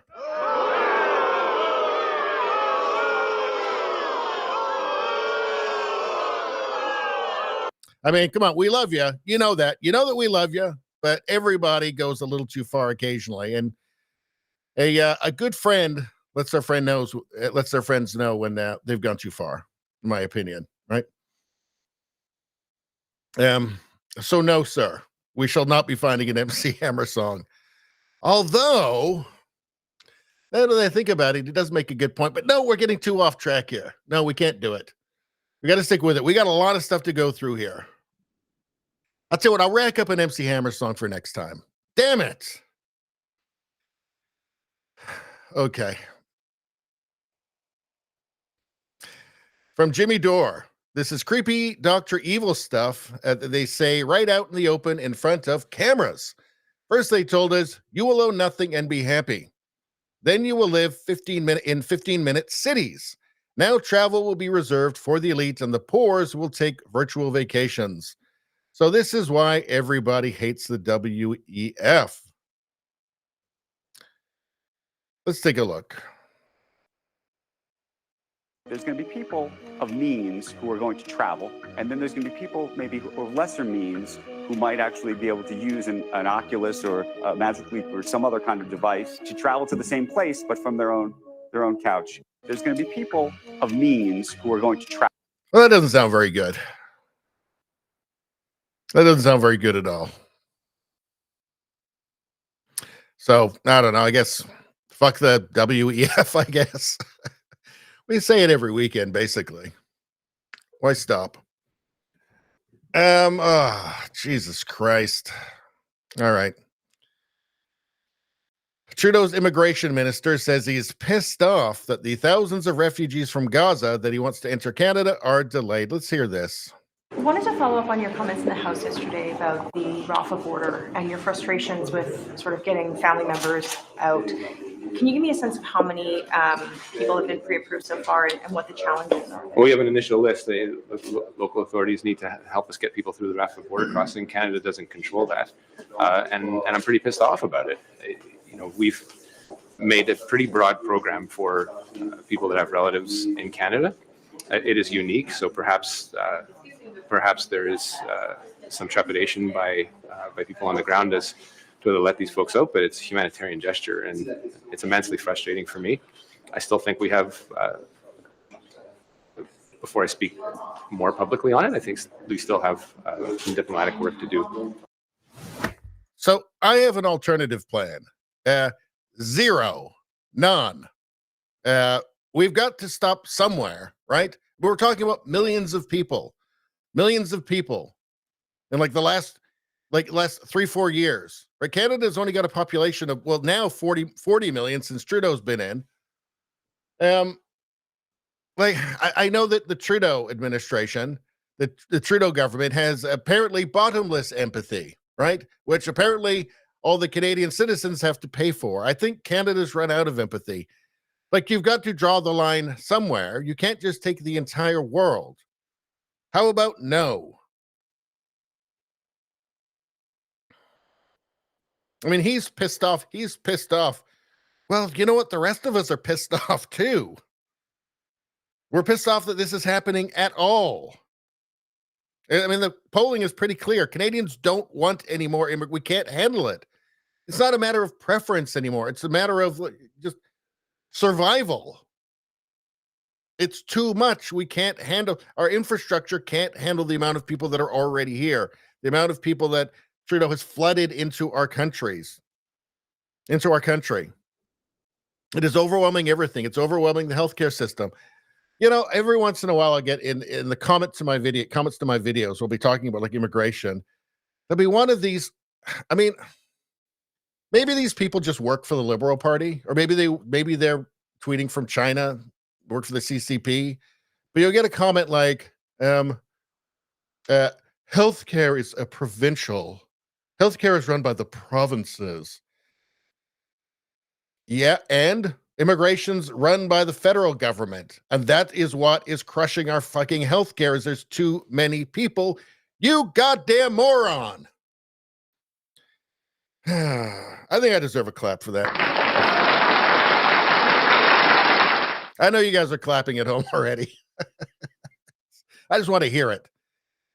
Who makes those comments? I mean, are people that stupid? Are people that are they genuinely that stupid? Are these just like propaganda farms, tweet farms? And we found out that Trudeau, the Trudeau liberals, that somehow hired, some warehouse in China, with just walls of cell phones set up, with YouTube and Twitter, now X and all of that. Nobody would be surprised even at this point. The government's so corrupt.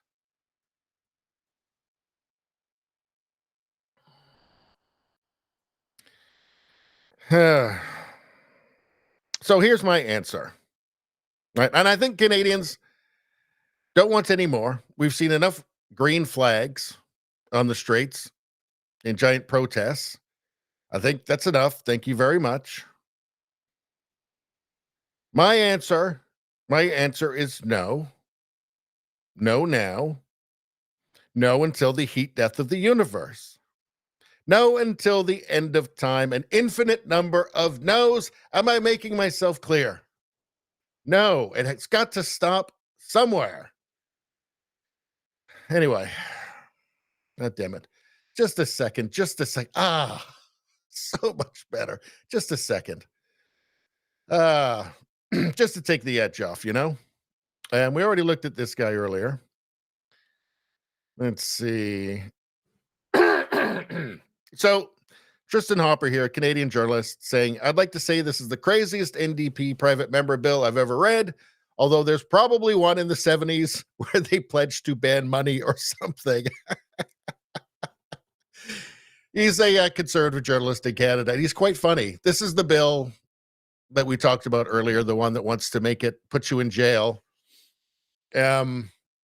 Make it a crime to promote fossil fuels. By the way, actually, we didn't take a look at the penalties in it. Let me show you the penalties. Where is it? Offenses and punishment. So this is for promoting fossil fuels. It's actually too vague to say exactly what you do, but it looks to me like just somebody, like perhaps on my channel, somebody just saying, well, actually, it's not as bad as they're saying, even for claiming that one fossil fuel is less polluting than the other. So saying that natural gas is less polluting than coal, for instance, that's a crime here. Let's see, on conviction or indictment, to a fine not exceeding $1 million or to imprisonment for a term not exceeding 2 years or both. This is the NDP. This is the bill that they want to put through. It's not a matter now of just like, oh, well, you're left wing, I'm right wing, whatever. No, these people are crazy. They're crazy. They want to put you in prison. They want to destroy your life. This is not like the old days of the Liberal Party and the Conservative Party. And, one wants a slightly higher, business tax or, corporate tax or something. And one wants it a few points lower. This isn't that anymore. This is different. People seriously need to wake up. Fortunately, in Canada, people are waking up. So that's the good news. Let's see. Well, here's an article. We're not going to go through that one because I don't think we're going to have time. This is funny. So this is just more levity. All right. So what's she doing here? Hold on. Let's get it. There we go. Actually, you know what? I better turn off the sound because otherwise I get copyrighted. I seem to every single time any music plays. But let's just watch.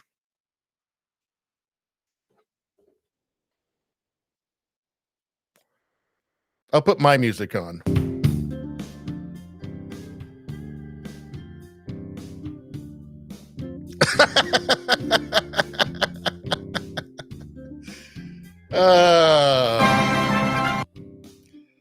Yeah.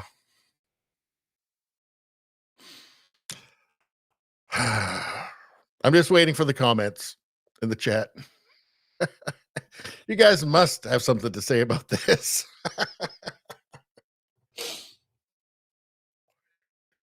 That made me happy. All right, almost had to give up his man card. So what's going on here? God damn it, it's the music again.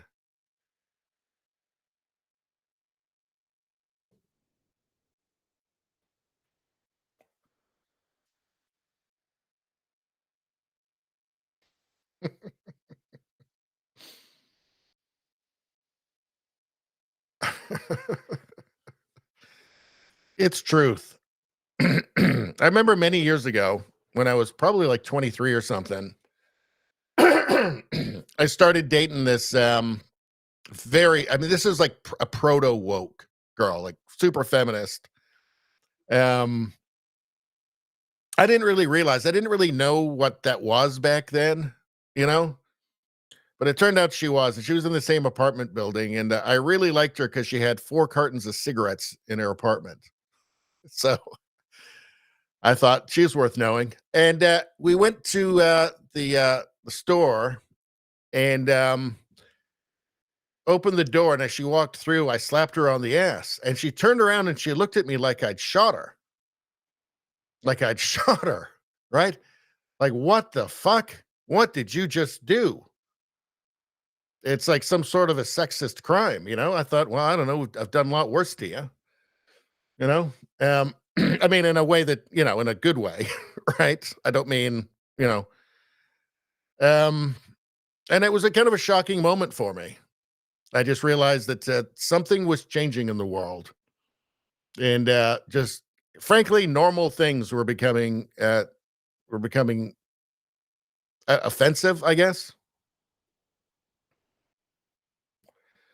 So, yeah, she stopped giving me smokes.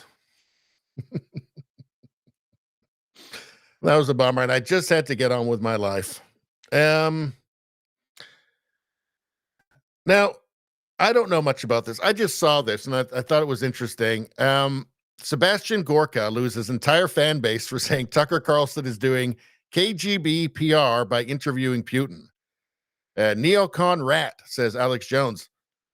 I don't follow Sebastian Gorka closely. I never have. I've just kind of seen him around. He always seemed fine to me. I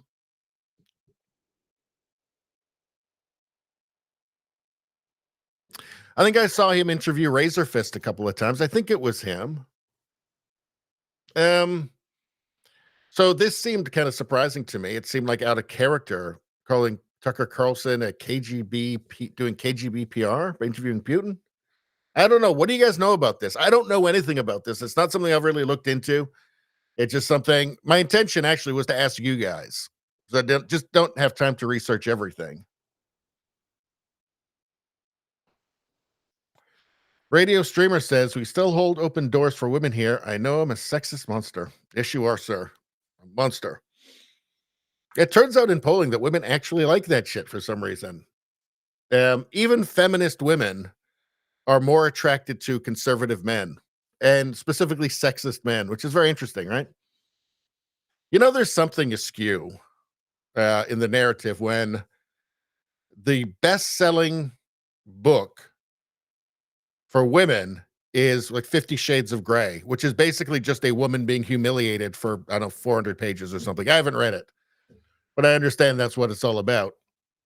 Sexually humiliated, right? That's like the best-selling women's book of all time, right? Novel. So, you know, there's something askew in the narrative when you see like data like that, right? Compared to the narrative that we're fed. It's because, of course, everything is top down, right? Nothing is organic, right? It's all just essentially sermons from preachers at universities. And those are, you know, and people who go on from the universities to work in media, which is all of them now. Days of working your way up from the mailroom are over. So I don't know. Do you guys, if you guys know anything about this, put it in the chat. But I think we're going to move on. So, yeah, let's go. Oh, this is hilarious. I also did a video on this, which is a great time to remind you to subscribe to my channel so you can see all of my wonderful videos. Now I'm putting out a shit ton of content now. So I'm putting out, I don't know, probably like 9 videos that are like edited. They're like 4 to 8 minutes generally. And I spend a lot of time on them. They take me a lot of time to do, a lot of research, and they're edited and they're very clean and I think well produced with lots of jokes in them. And I do a bunch of those every week. And I'm also putting out clips from the live streams as well. But if you subscribe, you can see all of those. And I think you'll be very happy. And your family will be as well, because you'll be happier and they'll see that. You know, they'll see that you're glowing and they'll say, why are you glowing? And at first you won't know why. But then later on your drive home, it'll come to you and you'll say, thank you. Thank you, Radio Baloney. And it's my honor, let me assure you. So with that said, Justin Trudeau's an idiot. So let's hear what he has to say. I think this is a bad strategy.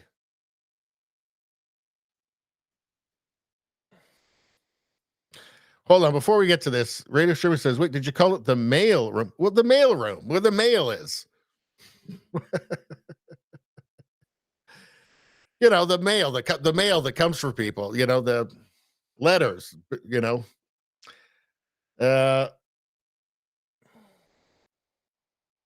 They actually act like that in real life in some insane instances. Such is the life, such is the world now. All right, we're going to look at Justin Trudeau just being an idiot again. Here from the leader of the opposition is under the previous Conservative government, everything was perfect. And what he is proposing to do is to make Canada great again. That is not what Canadians want. Here. Okay, you don't know what Canadians want, Justin Trudeau, and that's clear by the polls. Trump is more popular in Canada than Trudeau is. Trump is. And that is with, I don't think there's ever been a fair word spoken about Trump in Canadian media. Ever. In fact, I'm certain of it. Okay. The media is constantly it's the same thing as with Biden in the States. It's, you just transplant that onto Trudeau, especially with the state media, CBC, which gets $1.2 billion from the Trudeau government every year. Radio Streamer says, what the fuck did I just... You heard what you heard. Let's hear it again. From the leader of the opposition is under the previous Conservative government, everything was perfect. And what he is proposing to do is to make Canada great again. That is not what Canadians want. Stop telling us what we want. You have no fucking idea what we want. I think this is a bad strategy for Trudeau. His message is that he will definitely not make Canada great again. I think he's misreading the room here.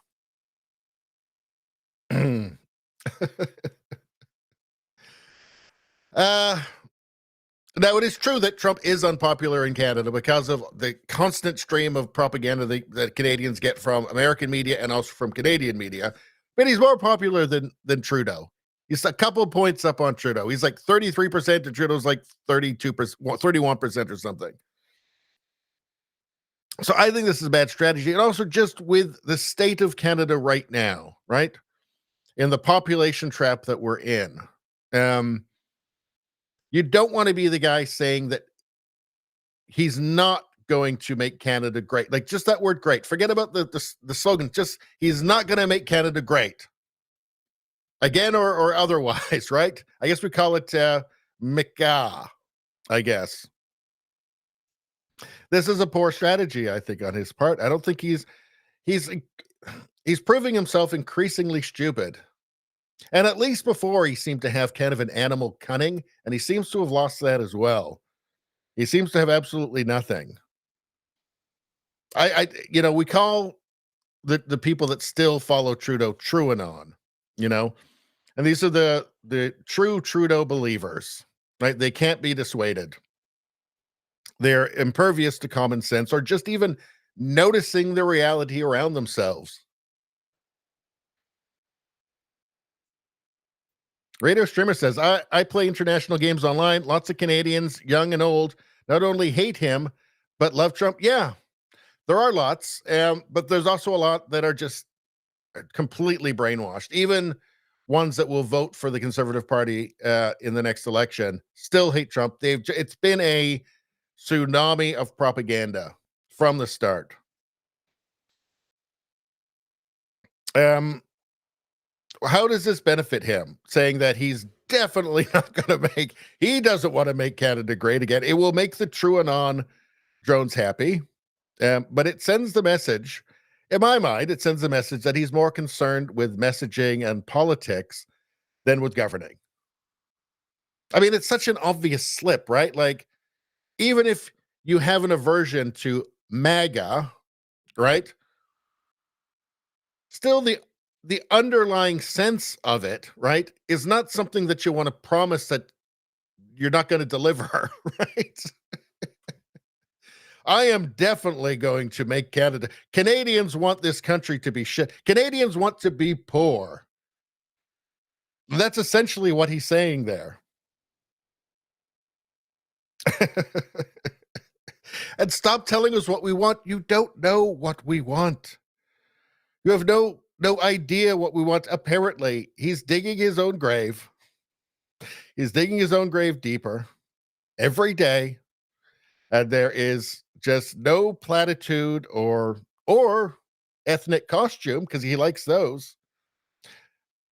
There's no platitude or ethnic costume that can save him.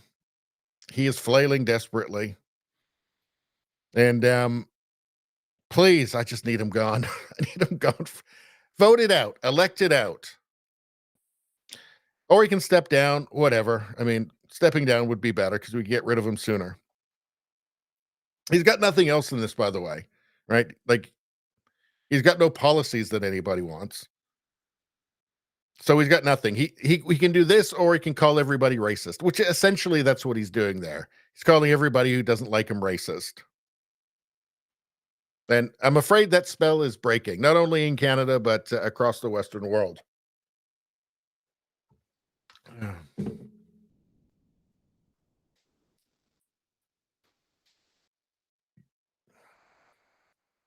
All right. How about Joe Rogan? He's going off on the government. I always enjoy that. Let's hear. You can't get flavored nicotine. Yep. Imagine. You can't get flavored nicotine. I think it's because of the vaping, right? They want to cut down the vape. What the fuck? What does that mean? What does that mean? I'm a grown man. You're telling me that I can go buy whiskey, but I can't get flavored nicotine? Like, what are you doing? Like, they just can't wait to put more controls on people in any way, shape, or form. They're trying to outlaw internal combustion engines by 2035. No Smart. new sales. Yeah, smart. Guess what, you fucks? Every time the power's like in the summertime, they tell people not to charge their cars because the grid's going to go down. Like, what are you going to do? You're going to do a radical upheaval of the grid in 11 years? No, you're not. I'm sure Newsom can get it done. Yeah. They're just talking. It's like literally every goal is to just say the right things, check the right boxes so people think you're green. You're green. And this is what we're talking about on this channel all the time, is that the modern left, because they have no principles and they don't seem to really have any actual plan. It's just whatever feels left, whatever feels like it's in the right direction, whatever feels left wing, whatever feels like it's not conservative in any way. That's what they go towards. That's the safe way. That's the path of least resistance. There's no danger in that. you're all DEI'd out, and then they don't care about the infrastructure of the country. It's fucking crazy. No, they don't care at all. They definitely don't care at all. It's control. Yeah, they just want control. They want total control. And but when you live in a place like this, you realize how much A, it's control, and B, it doesn't change anything. You're not safer. Yeah. When they do it like that, like you're better off here. Well, Texas has its own grid. Yes, that's true too. And well. Texas provides oil to much of the country. This is like Texas could be its own country, and there's a lot of real psychos who want it to be. You're one of them? No. I still believe in the United States. I'm a patriot. I still believe in America. I just don't believe in politicians, and I think they have to figure out a way to extract money from politics. It really is just about fashion for the left now, right? It's what feels like the fashionable thing to do. What will be acceptable path of least resistance? And it doesn't matter. I mean, obviously these woke ideas are totally incoherent. I mean, how can gender be a social construct and yet you can have a 5-year-old who's born in the wrong body? Definitely. That's incoherent. It doesn't make any sense. Right? But it's fashionable. It feels like the right direction to go. Certainly if you're in media, you can feel the direction you're supposed to go, the safe direction you're supposed to go in your own circumstances, right? The fact that it's totally incoherent doesn't make any sense, and it's obviously barbaric doesn't matter, because that's not the path of least resistance. There's actually some resistance there. You might lose friends. In fact, you'll definitely lose friends, because there's nobody that the left likes to, the modern left, the far left, it's all the same thing. There's nothing they love to police and denounce more than their own, than the apostates. It's why they seem so immune to reason, because they genuinely are. Because they're not motivated by that. It's fashion.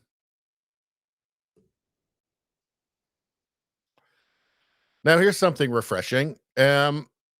This is the interview, I believe. I also made a video about this, which you can see if you subscribe to the channel, where I support Pierre Poilievre. He's the leader of the Conservative Party in Canada.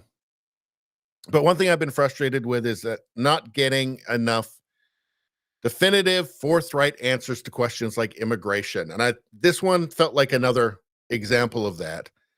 And I believe this is the one. At the end, it becomes clear. So I'll just play this for you. And this is the sort of thing that we've wanted, we've been thirsting for, and looks like we're starting to get now.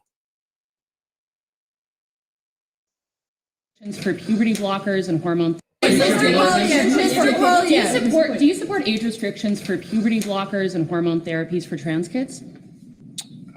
I think that Justin Trudeau is trying to divide and distract Canadians by spreading disinformation about the decisions that premiers and parents are making. What do you think? What do you think? I want to know your position. What is your own party policy? It's your own party policy. A party I think we convention. should protect the rights of parents to make their own What does decisions it mean? with regards to their children. And I believe that adults should have the freedom to make any decision they want about their bodies. But minors, I think they're- advanced I think- surgeries and medical interventions for minors, as your own party members suggested. Medical interventions like what? That is the language that your party What medical used. interventions? Well, you would have to ask your party members. What medical interventions? Such as puberty blockers and hormone. For minors? Yes. Irreversible? You're talking about I would irreversible? like to understand your I just want to be position. clear. No, I want to be clear. I just want to be Blockers clear. for minors. Puberty blockers for minors? Do you agree with that? Do you agree with that? I think that we should protect children What and their does that ability mean? to make adult decisions when they're adults. So And you that think will affect- only adults should make, you said yes, just to be clear, you said yes, only adults should take puberty blockers? I think we should protect children, let them make adult decisions when they become adults. So that So means you you support think that means you are against puberty blockers for kids under the age of 18. Is that Yes. unclear? Okay. What about, can I ask you about in Alberta? By the way, I just want to make another comment on this. Justin Trudeau is again puffing out his. So there it was.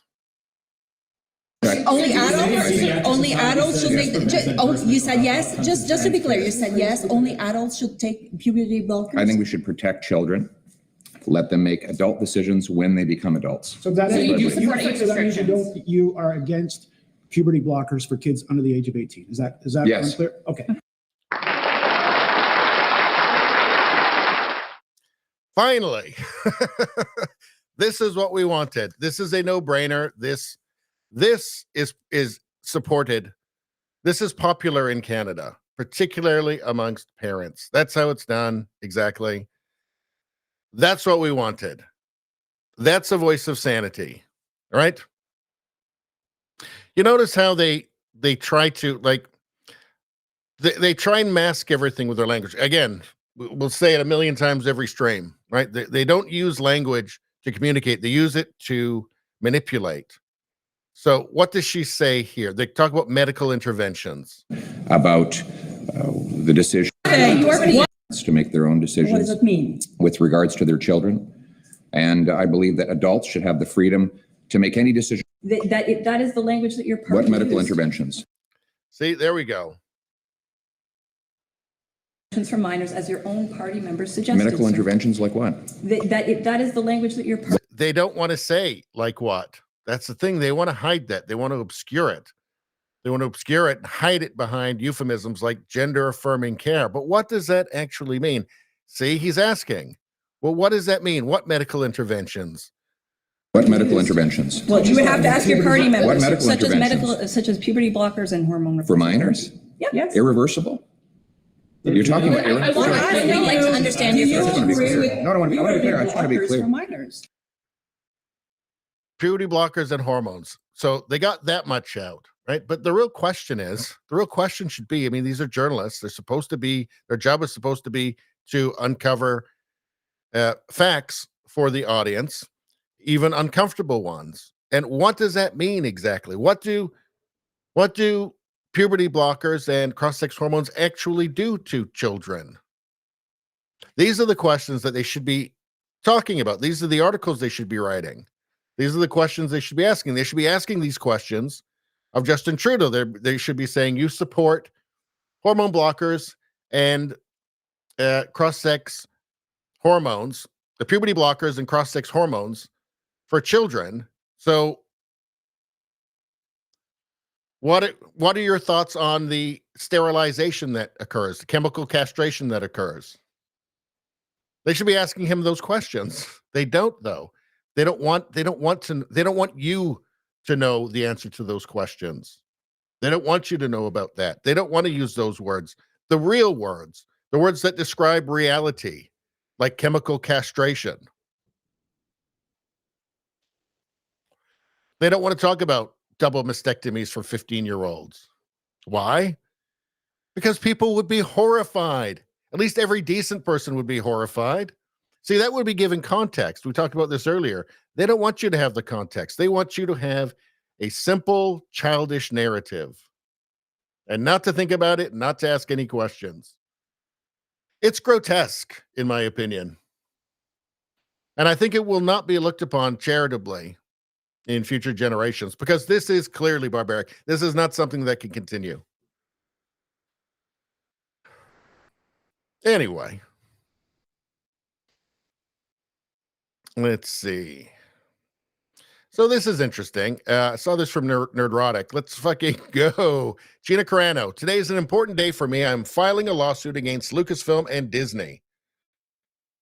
After 20 years of building a career from scratch and during the regime of former Disney CEO Bob Chapek, Lucasfilm made this statement on Twitter, terminating me from The Mandalorian. Quote, Gina Carano is not currently employed by Lucasfilm, and there are no plans for her to be in the future. Her social media posts denigrating people based on their cultural and religious identities are abhorrent and unacceptable. One problem. That's all lies. She didn't do that. Let's see if her actual post is somewhere in here. I did not bring that up beforehand. I guess I wasn't prepared enough. I'm sure most of you have probably seen it. It was, well, I'm not going to get, anyway, that's not what she did. And if she had, she wouldn't be suing. And the really important thing about this is that Elon Musk, and I don't have that tweet up either. God damn it. I got to work harder. Elon Musk piped in. Maybe it's down somewhere in one of these other tweets. Maybe we'll get to it. But he retweeted and said he's offering to help pay legal fees for this and for other people who want to sue Disney because he hates Disney. So that's interesting. Here's some stuff. I don't know if I want to go through Disney's inclusion standards bullshit.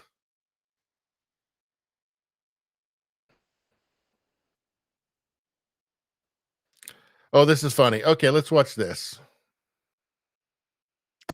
And the winner of the 2024 Miss America Beauty Pageant is Miss Caitlin Dickman! Oh my gosh! I can't believe this. This is amazing. What an honor. It is so hard being a woman in a world run by men. So I want to dedicate this award to women all around the world and everything we have to go through. Right, women? He's a man. He has armpit hair. I can see his dick. Fuck the patriarchy! Well deserved. This is for you, Caitlyn Jenner. You're my inspiration. Oh, I hate 2024. Sore losers. And the winner. I hate to say it, but it'd be funnier if that wasn't the actual world right now. All right. This is unbelievable. Leftism posted this. It's absolutely insane that such a person is a modern day celebrity who people look up to.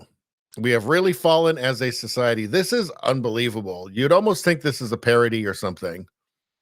Let's watch it. I mean, it's hard. It's actually hard to believe. What do you know? That you're a musician. But that's why I'm interviewing you today, so I can get to know you. So I'm a musician. Mm-hmm. What the fuck that mean? Make magic or something? What is musician? I think you're confusing that. Yeah, I'm not no musician. I make music. I make music. And that's not all I do. I make music. I act. I'm a TV star too, a young mogul. Just really quick, I think you're confusing. I'm not confusing nothing because you don't know. You thought that all I was a magician or whatever the fuck you said. See, that's what I think you think I said. I said musician, not magician. I don't think, baby. I don't think. What is that? That's ghetto. I don't think. I know. So you think. I didn't say magician, Suki. I said musician. And I think you are a musician. No, baby. I do music. So you just really quick. For the record, could you say you don't think you're a musician? I'm not none of that. But then after that, you just said I do music. Yeah, I do music. So in other words, you're a musician. No, I'm not. Okay. What the hell was that? What in the hell was that? I'm not a musician. I make music. Thinking that's ghetto. Thinking? What the hell was that? I have no idea who this person is, by the way. Apparently, it's somebody who's famous enough to be interviewed. I have no idea who this person is, and I think I'm probably better off that way. I think I probably had more brain cells before I watched that.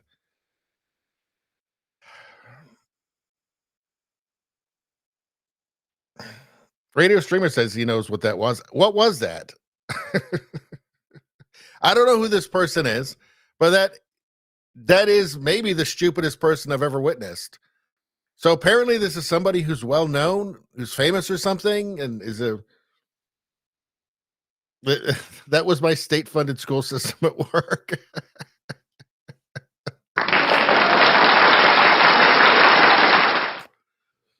So somebody doesn't know what a musician is. I think really what it comes down to here is because you wonder, how could somebody this stupid succeed? And it's obviously manufactured, right? That must be the case. Because how is it possible to make music and not know what a musician is? And to have that confused with a magician? So somebody must have plucked this person up and is paying for a bunch of stuff to be done. I don't know. I mean, is this a sign of the apocalypse, perhaps? I have to wonder. It's certainly a sign of the decline of Western civilization. We need to watch that one more time because it really is quite unbelievable. Oh. What just happened? God damn it.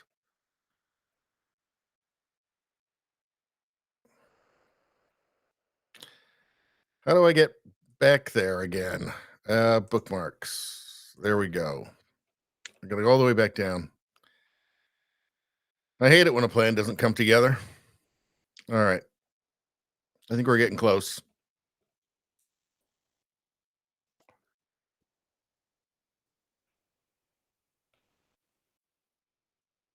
All right. So brace yourself. You will be stupider after watching this. What do you know? That you're a musician. But that's why I'm interviewing you today, so I can get to know you. So I'm a musician. Mm-hmm. What the fuck that mean? Make magic or something? What is musician? I think you're confusing that. What is musician? Make magic or something. Okay. Yeah, I'm not no musician. I make music.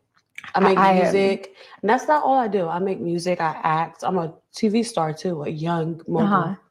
Just really quick, I think you're confusing. I'm not confusing nothing because you don't know. You thought that all I was a magician or whatever the fuck you said. See, that's what I think you think I said. No, I said musician, not magician. I don't think, baby. I don't think. What is that? That's ghetto. I don't think. I don't think. What is that? That's ghetto. I don't think. I know. So you think. I didn't say magician, Suki. I said musician. And I think you are a musician. No, baby, I do music. So you just really quick, for the record, could you say you don't think you're a musician? I'm not none of that. But then after that, you just said I do music. Yeah, I do music. So in other words, you're a musician. No, I'm not. Okay. What do you? Yeah, I'm definitely dumber. Oh well. Can't help myself. So Nikki Haley lost the Nevada primary to none of these candidates. So the options were Nikki Haley, Mike Pence, Tim Scott, John Castro. Are they even still in it? Aside from Nikki Haley. And then the favorite choice was none of these candidates, which is obviously Trump. But that's an embarrassment. Radio Streamer says, for all that is holy, make it stop. Throw in a dictionary, maybe a lot of smaller books that she missed first, like The Little Engine That Could.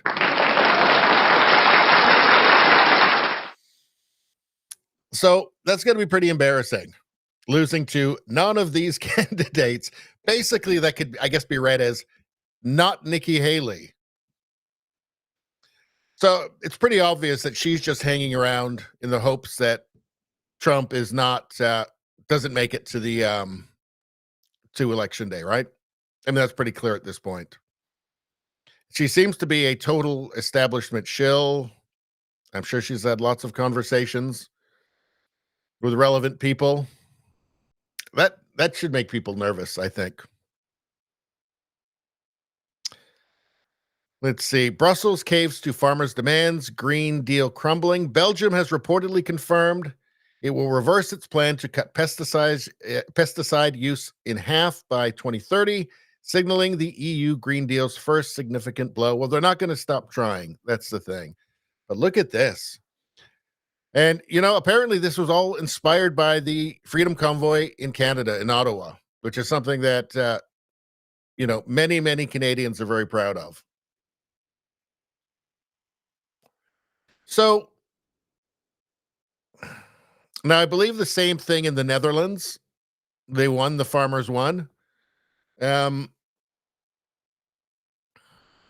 it seems like these popular movements are rising and they're winning, which is great, which is making the people at the WEF and sympathetic people very nervous, I would imagine.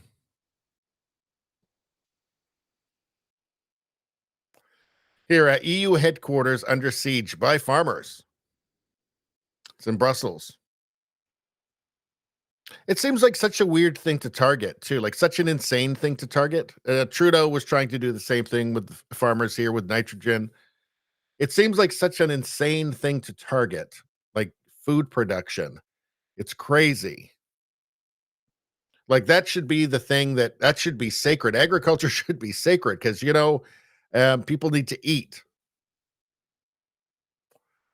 It seems like a bizarre suicidal move. Because people know you need food, right? People are going to support farmers. Nobody wants to starve to death.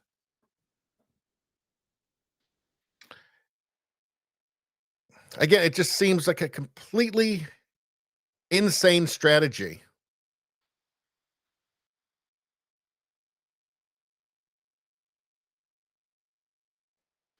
Here's Roseanne Barr. She wants to be she wants to be on The View. Do The View and be all fun. People are so fucking stupid. I can't take it no more, and there's no drugs that help me. There's no antidepressants that's helping me with this. Well, I think yelling about it. Goldberg, she's getting paid to do this. You know, I love the fact that she's off the leash now that she's been canceled. You know, I mean, she was going to be fine financially regardless, but what they did is they just let her off the leash. And it's a beautiful thing to behold. Having this old age nervous breakdown, but she's got it getting paid to lie. Now, you got to have script writers to lie. I can do this all day because it's true. I can do The View and be all fun and off the top of my own head. Fuck you, Hollywood. People are so fucking I like it. Let's see. Video emerges of Joe Biden's visit to liberal Mecca, West Hollywood, California on 2/5/2024. Let's see what happened. I think we can guess.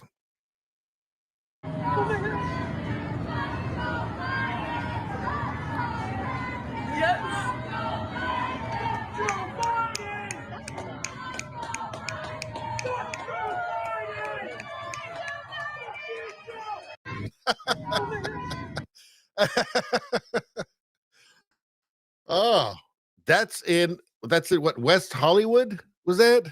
Good Lord. Liberal Mecca, West Hollywood, California. Wow, that's like 5 days ago. Wow. I think you guys heard that.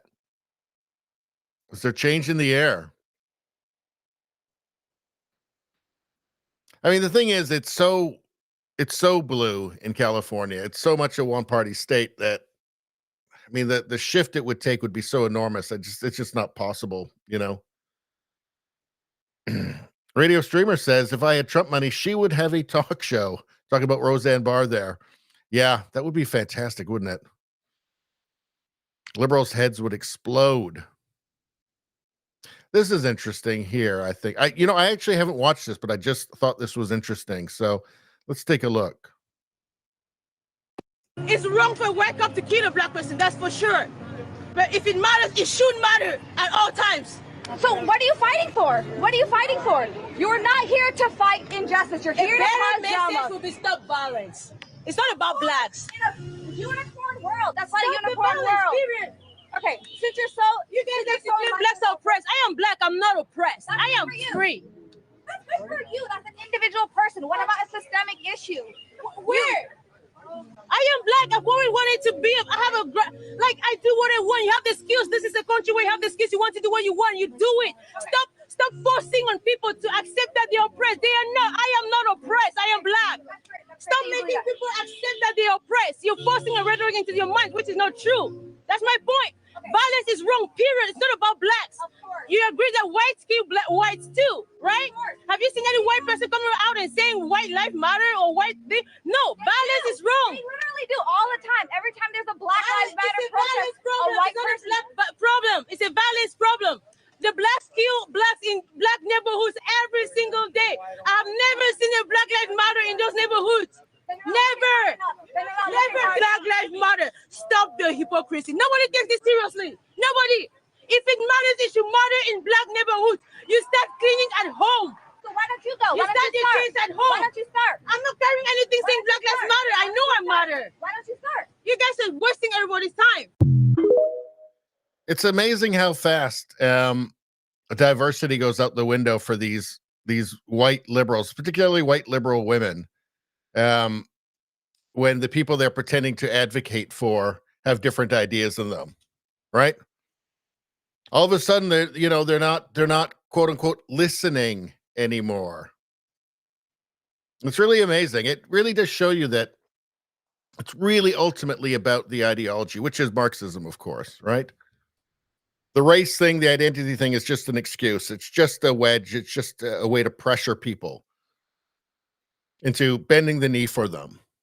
You know, if you have a minority person who doesn't bend the knee to a white liberal woman, white leftist woman, yeah, all those principles go out all the platitudes go out the window real quick.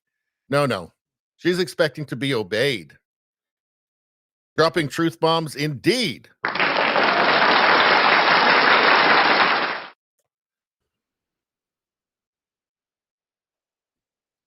Oh, look at this. This is interesting. I thought you guys would like this.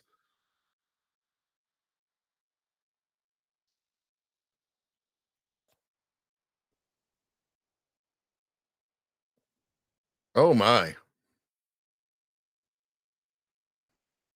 Let's see that again.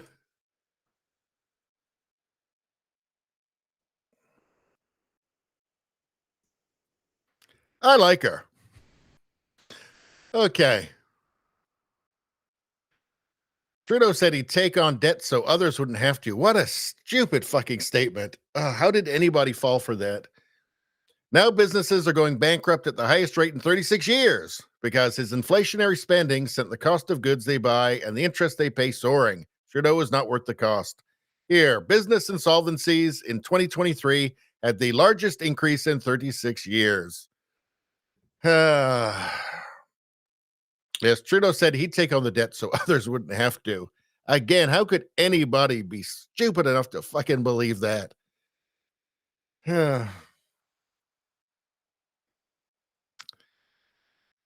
Now, I did a video earlier in the week, and it was about a competition in, I think it was in the United Arab Emirates, and it's where countries send select SWAT teams to this competition to compete against each other. So SWAT teams competing against each other, and Chile sent an all-female SWAT team.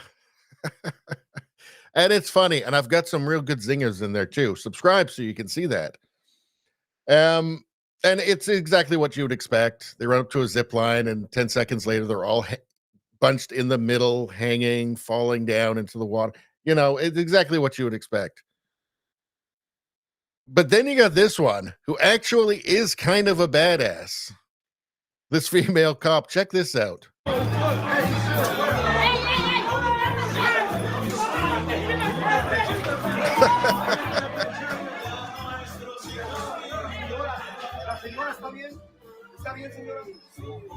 I mean, in reality, you know, a big guy who can handle himself is going to handle her fairly easily, but that's the best I've seen yet. I'll just say that. Well, Radio Streamer says, I've seen it. It was glorious. It was glorious indeed. Beautiful thing.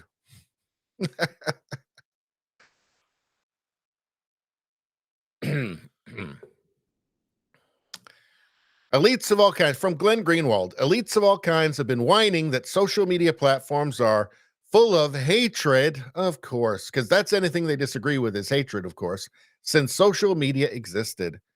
That X is somehow uniquely fostering hate speech is solely because Musk refuses to censor as much, and Mark Cuban's anger that he's not universally adored there. So that X is somehow uniquely fostering hate is solely because Musk refuses to censor as much, and Mark Cuban's anger that he's not universally adored here. Let's hear what he has to say. This guy is just a jackass. You know, social media has changed. It's no longer social. And since Twitter became X, I mean, like I was telling you, Yasmin, like when I get Jew ban, I get you're not white, you're Jewish. I get tell the Jew to shut the fuck up. And I just bookmark them. Twitter has become just a cesspool for hate. And so trying to go there and change people's mind. I mean, I've seen people try, and then everybody just gangs up. And Instagram, just people avoid it. And then same with LinkedIn, it's just not that platform. social media, I don't see as being that place. I think you've got to go face to face. See, the problem with these hypocrites is that, like, there's how many millions of people on Twitter? It was like 200 million people or something? Quarter of a billion people. It's some gigantic and enormous. It's increased massively since Musk took over, right? And if you're going to have free speech on it, you're going to have to hear things you don't like. You're going to have to hear things you think are appalling, and that genuinely are appalling. But the alternative to that is just simply one narrative, right? And he was fine with Twitter when you could say anything about a conservative, right? Anything horrible. You call them any name. You could call people whatever, all the ists and the phobes and everything. He was fine with it then, right? Now he's hearing, what really disturbs him, I think, is that he's hearing real arguments against his arguments, and that's what he really doesn't like, I think. And by the way, a lot of the anti-Semitism he's getting, probably most of it's from leftists. I don't know if anybody's noticed in the, what's been happening lately. But it's, particularly in like elite institutions like Harvard, Yale, right? They seem to have a bit of a problem with that. But where was I going with this? Oh, yes. Yeah, so what he really doesn't like is that he was goaded into admitting that he's breaking the law on Twitter. That's the real problem, right? Because he was talking about DEI and how much he loves DEI and he uses it. And he basically admitted to violating the Civil Rights Act. You're actually not supposed to be hiring based on identity or excluding people based on that, which he admitted to doing on X.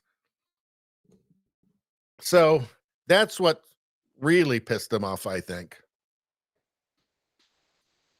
But anyway, let's see. Replying to the Globe and Mail. So what was this? Oh yeah, Globe and Mail opinion.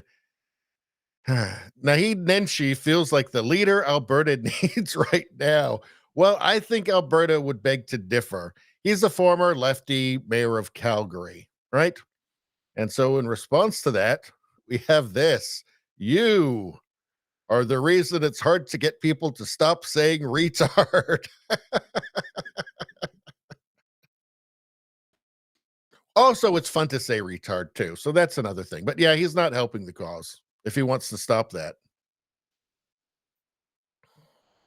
All right. Here's more stupidity. 4 college students, so not one of them can answer the question, what is 15 times 4? I'm going to put you through this. What is 15 times 4? 15 times 4. Gosh. It's 28, 33, 23. 20. 24. 48. 48. 48. It's 48. I was like 48 with her. I was like 48. But I said 48. What is 15 times 4? Good Lord. These are college students. I mean, how easy is it to get into college now? You don't know 15 times 4? One of them said 48. The rest, she seemed fairly certain, so the rest just all agreed. This is that's shocking. These are college students. College students. Matt Walsh said it is consistently shown that college students lack the sort of knowledge base that we used to expect from third grade. Unbelievable. It is consistently shown that college students lack the sort of knowledge base that we used to expect third graders to have. There are 2 inevitable conclusions. We have no choice but to draw from this. There are 2 inevitable conclusions. We have no choice but to draw from this, though most people are too afraid to face the reality. 1, the university system is an unmitigated catastrophic failure and should be torn down entirely.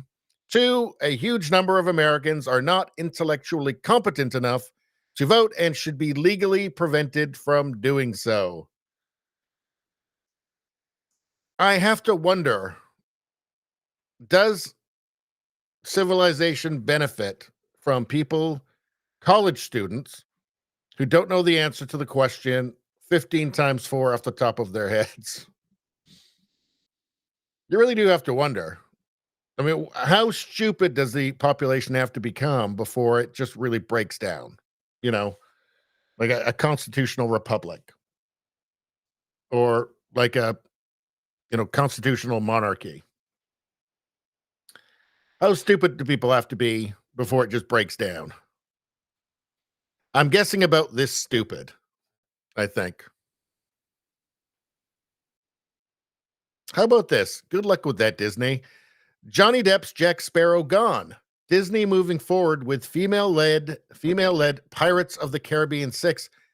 Do they not understand that Jack Sparrow is the franchise? That's why people liked it. That's what people looked forward to when they went to go see the movies. He is the franchise. Disney lost $1 billion last year on movies like the all-female The Marvels, which nobody liked. On movies like the Indiana Jones movie, where Indiana Jones was essentially replaced in his own movie by an annoying, obnoxious feminist with no obvious talents. $1 billion. It feels like you have to try hard to make a Marvel movie lose money or an Indiana Jones movie to lose money. And it didn't just bomb. It bombed hard, disastrously bad. Actually, Sound of Freedom made more money than the Indiana Jones movie, I believe. And because that had a small budget, it was very, very successful and very, very profitable. So do they never learn? I guess that's the question. What is driving it? Like, this seems like an insane decision to make when you've just lost a bunch of movie doing the exact same thing. A bunch of money when you've done... It seems insane when you've just lost $1 billion doing the exact same thing and then do more. Definition of insanity is just doing the same thing over and over again with the same result, right? What is it? Like, it must be, like, these studios must be infested with wokeism. Like, it must be run by, like, are we just removing any doubt now that it's not even a cynical motivation that they're doing it? Like, they genuinely are fully infested with woke lunatics, with purple-haired gremlins. Because it just doesn't make any damn sense. Let's take the only reason people actually want to see this movie, take him out because it's a man, and then just make it all women. And we know that won't work because we've tried it before and it won't work, but maybe it's because we just didn't do it enough. Maybe there just weren't enough women in the other women. Like, maybe the Marvels would have just been more successful if it just had more women in it. This is always the way with the left, right? It's like harm reduction, for drugs, harm reduction programs, right? Where they just like set up safe injection sites and then they stop arresting people for it. And then they legalize it in small amounts and then larger amounts. And then they start giving away free drugs, like what's happened in Canada. Harm reduction in Vancouver, British Columbia, Canada, over its 23-year run, has caused an order of magnitude increase in overdoses. Of course, massive increases in crime, petty crime, everything, right? As well as just making Vancouver, the city, awful, right? At no point do they say, well, maybe harm management isn't working, considering that 10 times as many people are dying now. So maybe we should stop doing that. No, of course not. No, see, that would be conservative, evil, conservative, fascist to take a step back. No, the problem is it's not enough. They're not giving away enough free drugs. They're not giving away enough needles and crack pipes. No, they're arresting people. It's still too much. This is the lunacy. This is the woke dysfunction that we see wrecking everything. Once you understand that they can never take a step back, because if they take 2 steps forward to the left and they take 1 step back, well, that's reactionary. That's conservative at this point. whatever is behind them is fascist. Even if they were just standing there 5 minutes ago, that's fascist now because they've moved further left, and you're never allowed to take a step back. If it seems insane and like total lunacy to just do more of the thing that's fucking everything up and ruining everything and killing people, if it seems like lunacy, well, it is, and they don't give a shit. Again, ultimately, it's all fashion. It's what feels left. It's what feels like the revolution.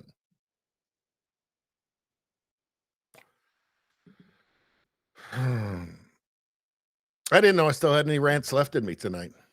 I guess I had one left. How do we get onto that from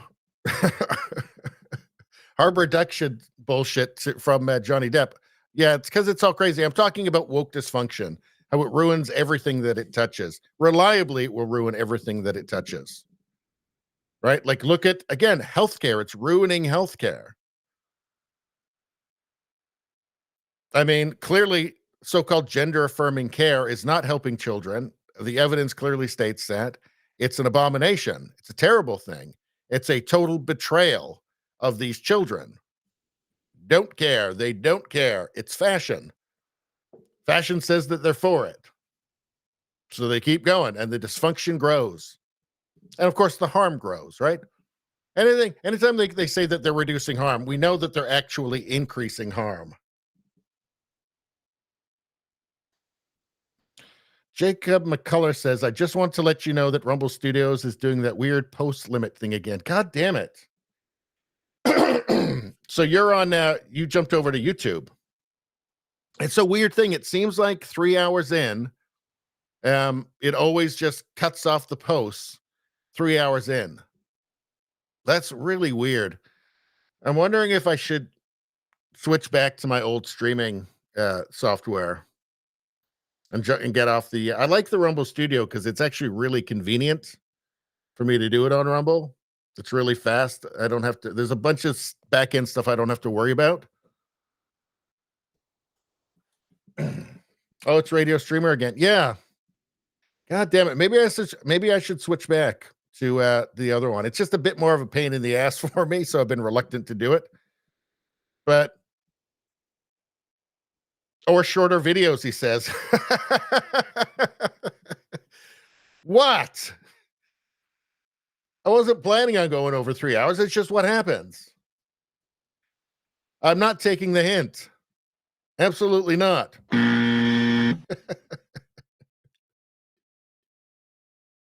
All right. I think we're going to have to keep going until let's see how many videos we got, how many things we got left in here. Oh, that's the this is okay, we're going to definitely watch this. This is the SWAT team thing. Okay. We're going to definitely watch that. We still got a fair amount to go through here. I just want to keep going until we get through it. If I still have the energy. Where were we? Okay, so there's Jack Sparrow. We've been through that. I had my rant. Okay,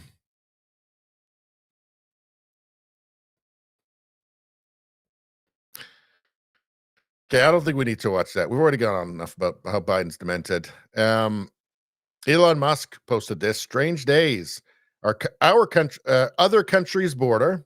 We must keep it secure at all costs. That's Biden. Our own border. We must keep it open at all costs. Yeah, I mean, that is what he's doing. I mean, so bizarre, though, suing Texas to prevent them from stopping people illegally crossing the border. So crazy.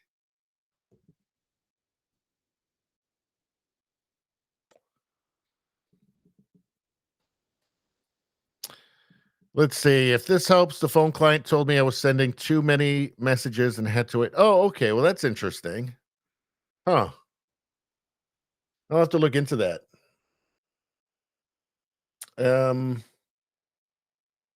What do we have here?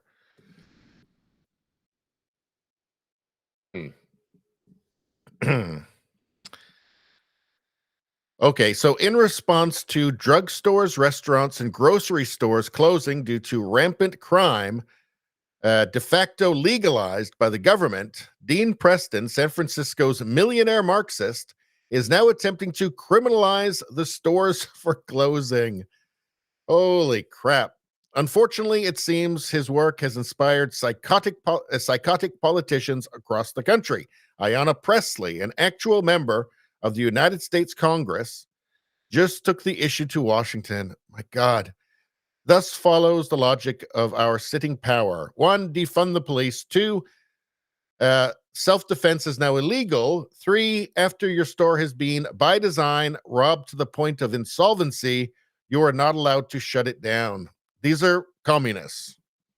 James Lindsay says, amazing. Communists. Can it be any clearer? They're trying to burn down civilization so that they can build what, I don't know, what they're pretending is going to be a utopia from the ashes. If any of these people have ever read a fucking book about 20th century, they'll know that they're not, there's no utopia. They're certainly not the ones who are going to build it. And how arrogant would somebody have to be to think that, sure, here's this ideology that killed, 120 million people in the 20th century, but I'm going to get it right this time. That won't happen this time. I fixed it. Well, I don't know. We got a system now where you've had in like a couple hundred years, you've had 95% of the population of the world go from extreme poverty, utter poverty, to 5% of the world living in extreme poverty. That seems to work pretty good. And that number is going down every single year by a lot of people. Communism didn't do that.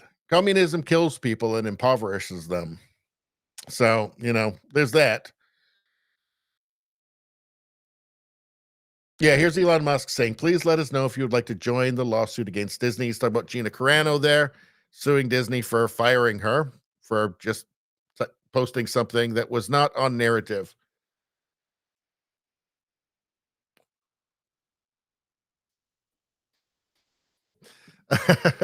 Please don't think I was from Streamer.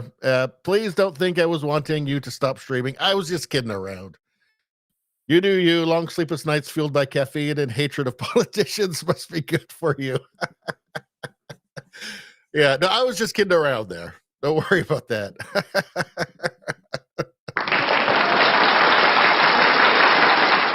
All right, so this is a special treat. So for anybody who didn't see the video I put out earlier in the week, I guess this is the taste here. Let's take a look. Vamos. Oh, I better set this up for anybody who just joined. Okay, so in the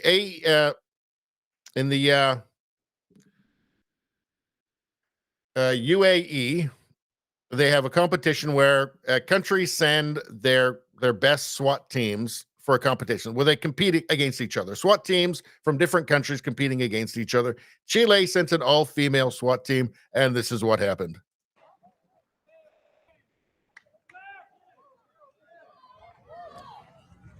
Five ladies teams involved in the UAE SWAT Challenge this year. Belarus, Thailand, Chile. Two teams from the Emirates. Oh! Oh! The first one to get wet in the ice bath today. And oh, good Lord. Stuck in the middle of that zip line.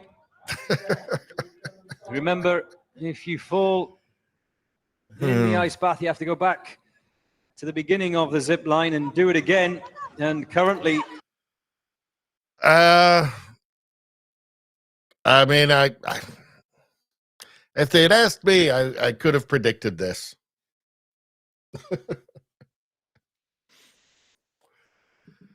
Why do they do that? Why does this happen? I mean, it's obviously a bad idea. It's just what's remarkable to me is that it's even infested the woke. This is woke dysfunction. It's infested even like South American countries now. Like this is happening all over the world.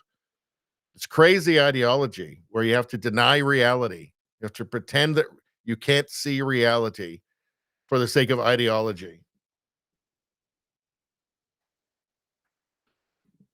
It's really I mean, that's crazy, right? You'd think that they would be more resistant to this kind of stuff, because they're more masculine cultures. But no, apparently it's infected everywhere. It's crazy. Let's see. They struggle here for a while. Let's see. They're starting over again. They're going to give it another go. In the water she is. And it just goes on and on and on. The failure. They're back. There they are, back in the middle again. Dear, oh dear, oh dear. Finally, though, after about 5 minutes, I think they do all manage to get across with a lot of help. And the announcer says it's really the effort that counts. Is it, though? Like for a SWAT team, is it really the effort that counts? Or is it, like not getting killed? Or like killing pedestrians? Like, is it performance that really matters when you're talking about like SWAT teams,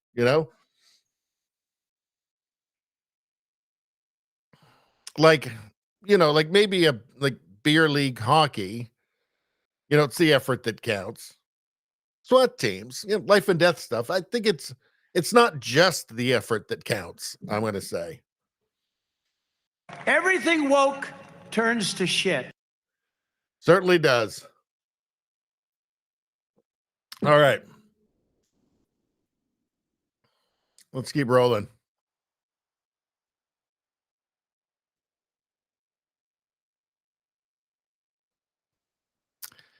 Let's see.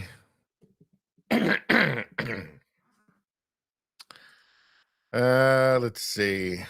Oh, yeah. So this was interesting. So Trudeau lied again. This is from Pierre Poilievre, leader of the Conservative Party in Canada.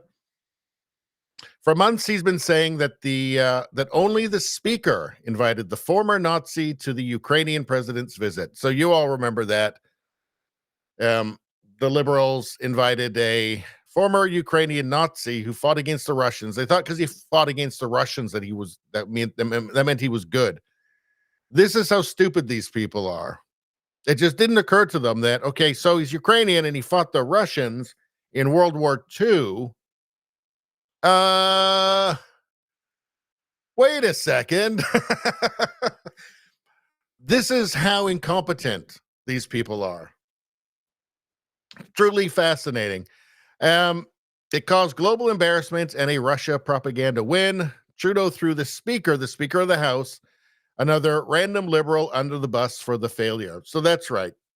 So the Speaker had to resign and he had to take full responsibility, even though really not. It turns out that Trudeau himself, the Prime Minister's office, actually invited this guy.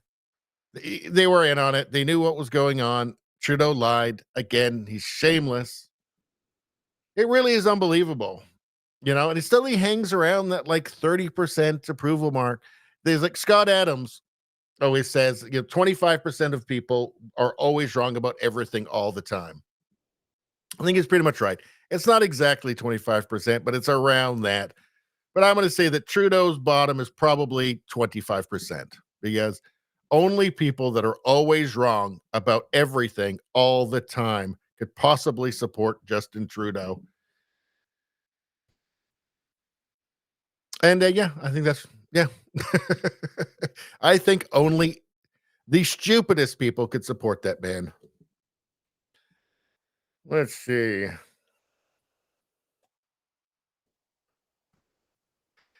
A man is wearing a Palestinian keffiyeh and flag, and I can't remember how that's said again. And tells Philip Dwyer, blah, blah, that he's worried about gay men being bombed in Gaza. Phil points out gay men are thrown off buildings. Interesting. So let's hear what this guy has to say. I feel sorry for all the gay people in Palestine being bombed by Israel. You're supporting a regime that throws gay people off buildings. I'm not supporting any regime. You have a Palestinian flag around your neck. Yeah. Retard alert! Retard alert! I feel sorry. That's why people still use the word retard. This reminds me of that. I think my favorite joke of the year. It was in my video of that came out on New Year's Eve, 2023. So, just about 6 weeks ago, I guess. And it was my predictions, my woke predictions for 2024. And one of them was, and hold on 1 second. I think I got to sneeze. Hold on. I want to mute the microphone.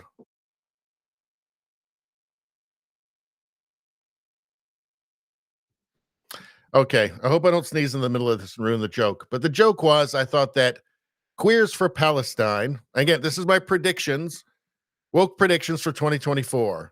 I predicted that Queers for Palestine would be upstaged by artists who draw the Prophet Muhammad for Palestine. And I think that's my finest joke of the year. And like nobody saw it. It was like, I don't know, like 200 people or something. But that is a hell of a joke. Artists who draw the Prophet Muhammad for Palestine.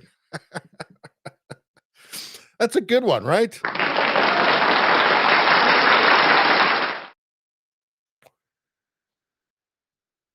All right. Let's move on. Anyway, that guy's an idiot. And he looks like an idiot, too. You can tell right away.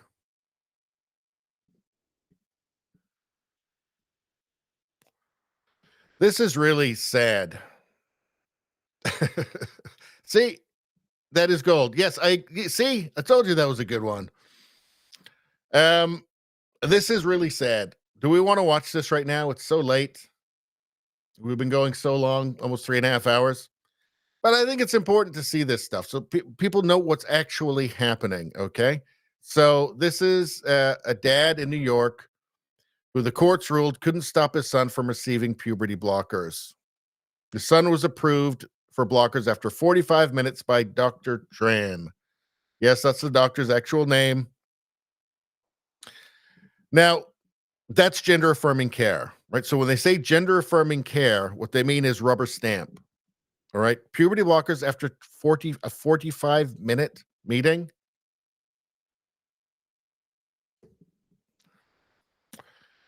Looks like we got pooping while standing in the chat. That's one of my favorite handles on YouTube, by the way. I love that. Haven't seen you for a little while, I don't think, pooping while standing. I do approve of your name. In fact, that gets some applause.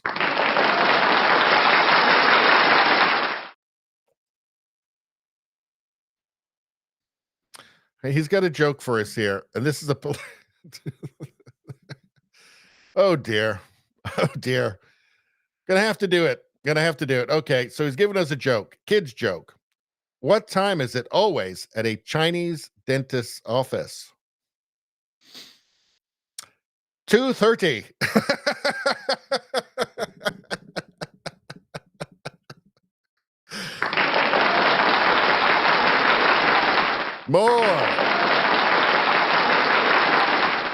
More.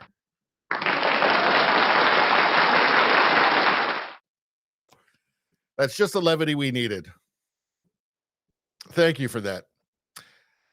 And now we're going to watch something really fucking depressing. But we have to bear witness to this stuff. We do. We have a responsibility to understand what's actually happening. Through court proceedings in discovery, we discovered that at about age 2 to 3, he was going to a therapist by the name of Andrea Binner. And Andrea Binner is in Buffalo, and she's a self-proclaimed transgender therapist that specializes in adolescents, and she does gender-affirming therapy. Now, Andrea Binner never kept any notes at all on any therapy sessions that she had with my child.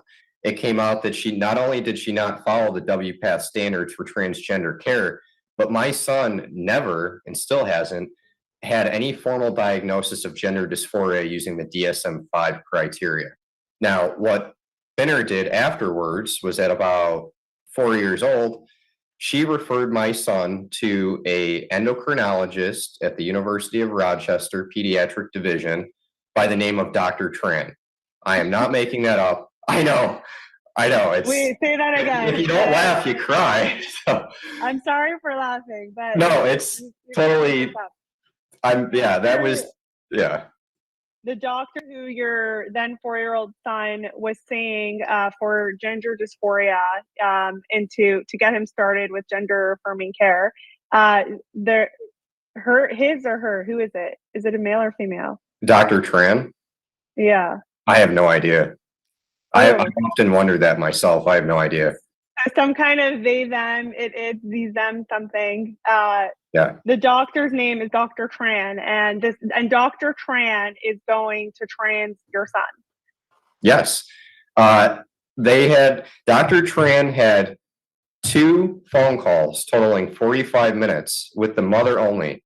They never spoke to my child. They never met my child. Yet over those 2 45-minute phone calls, they came to this conclusion that my son has gender dysphoria, and they recommended the potential for puberty blockers around the age 9.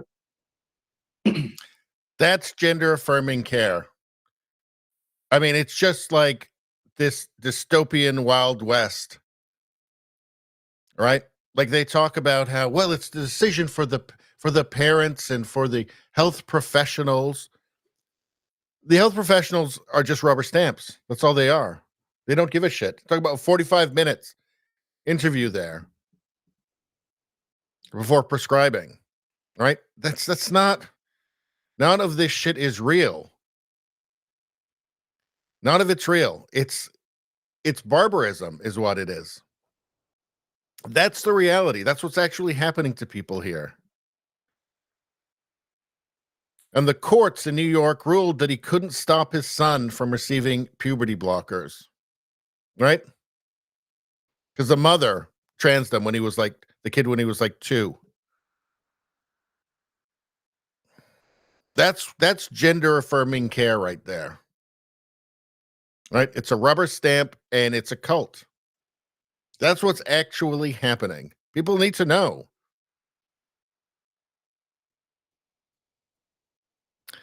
All right, let's move on. You know what? Actually, it's so dark and depressing. We're going to have to go back to Trump and the puppies again. Ah, that's beautiful. Trump just rescued those puppies from that fire.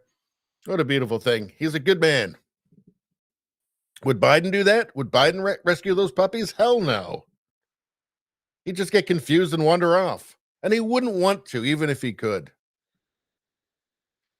I just find this soothing, you know? It's a hope for a better future. Anyway, let's move on.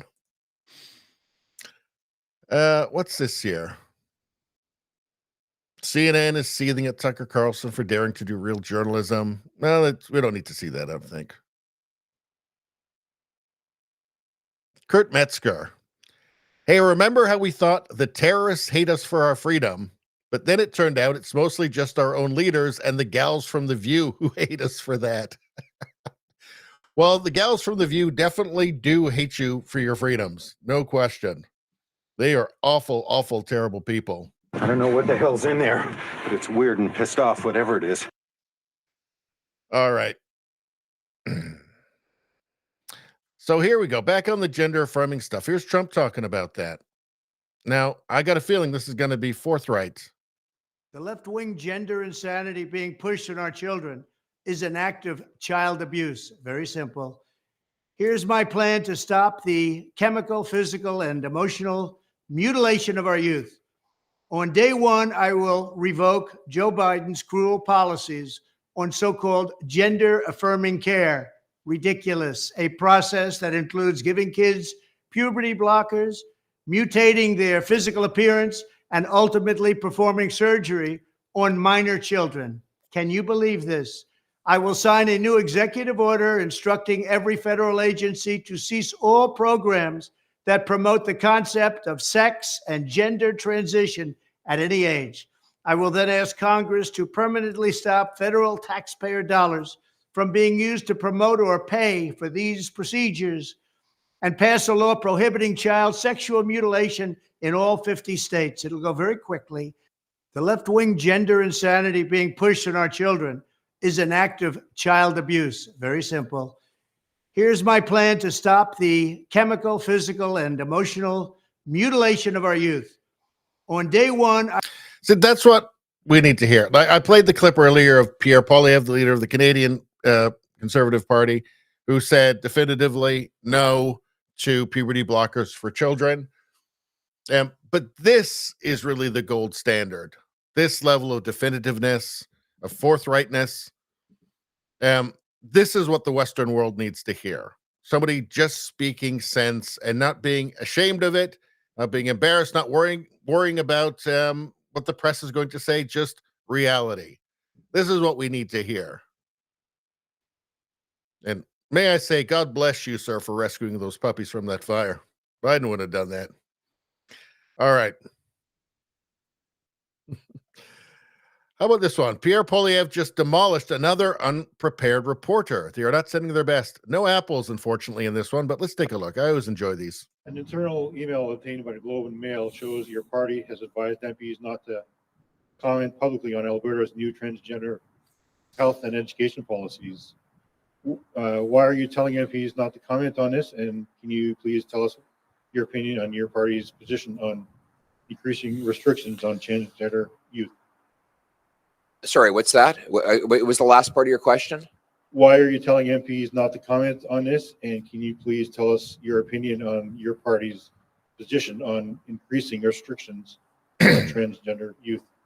Okay, well, your question, it contains falsehoods. You should tell me what restrictions you're referring to.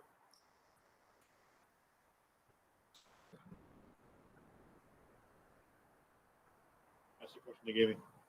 That's the question they gave you. Who gave you that question? That's from my office, my desk. Which desk is that? It's from Omni News. Okay. This is the problem. Justin Trudeau and the media have been spreading disinformation to distract from his doubling of housing costs, his quadrupling of the carbon. I like it when he takes down the journalists. But, you know, on that issue, I want to hear this. I will revoke Joe Biden's cruel policies on so-called gender-affirming care. Ridiculous. A process that includes giving kids puberty blockers, mutating their physical appearance, and ultimately performing surgery on minor children. Can you believe? I want some more of that with him. I support him. I'm going to vote conservative, obviously, in the next election. But I want more of that. And I will say it wouldn't hurt if he could rescue some puppies from a fire. I'm just saying.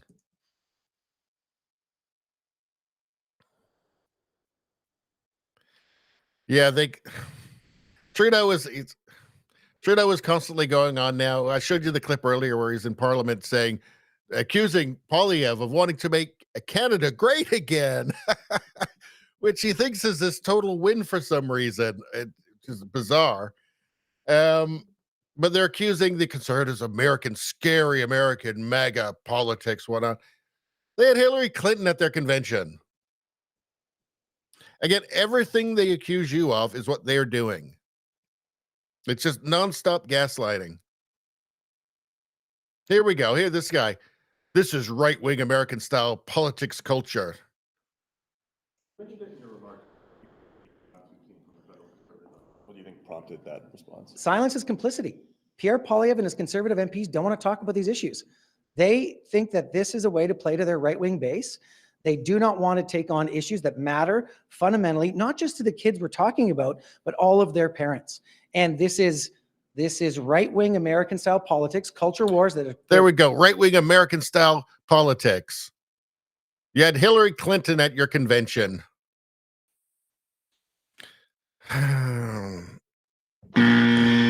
Sorry, commie.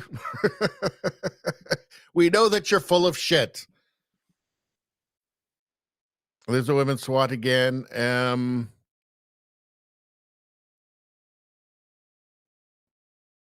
Let's see. This here is Biden general election, Trump 47-42. And this is MSNBC. So that's, I think, has got them very deeply panicked. Apparently he's up 22 points on the handling of the economy, which is not at all surprising.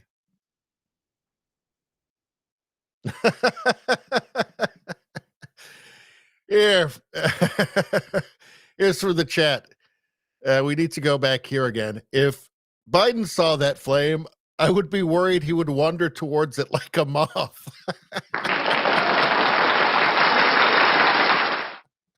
He probably would. He probably would. That's a good one. Let's see. Oh, here we go. So this is another woke lunatic. I think they're just scam artists. I think they're just scammers. They're hustlers, these people. Let's take a look. As a racial justice advocate, I'm often invited to give talks or to do workshops where I talk to white people about race. A big part of my practice is to offer real life stories, examples, that type of thing that help white people to be able to identify white supremacy in everyday life. My husband's family is white, and I often use the cultural differences between my family and his family as a way to help white people see their whiteness. There's one example that I use that always gets a ton of pushback. My husband and I were late to our first Thanksgiving with his family. I say late because it started at 12. We got there at 12:10, but whenever we got there at 12:10, everybody was already sat down and eating.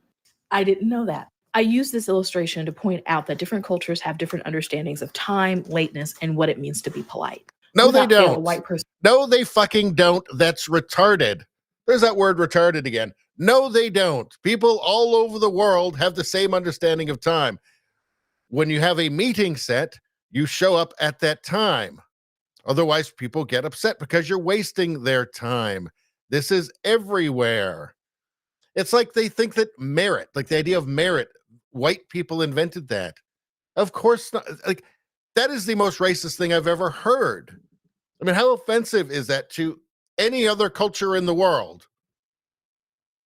White people invented merit. White people invented the concept of time. This is bizarre. I mean, how is this not incredibly offensive? Isn't that what like a Klansman would say? Like, isn't that what an actual white supremacist would say? It's so bizarre. Everything is just a mirror. It's like they're screaming into a mirror and they don't recognize themselves. It's fucking crazy. Will push back and say that lateness is impolite. I always use this as a teachable moment. I usually ask a series of pointed questions that challenge their assumptions.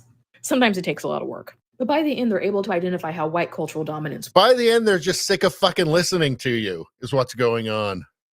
Works in this one small area of life, which opens the door for them to start peeling the onion. As a racial justice advocate, I'm often invited Good Lord, I'll bet you anything that if she walks into a restaurant and she sat there for half an hour without a menu yet, I'm betting she internalizes some of that white supremacy in a real hurry.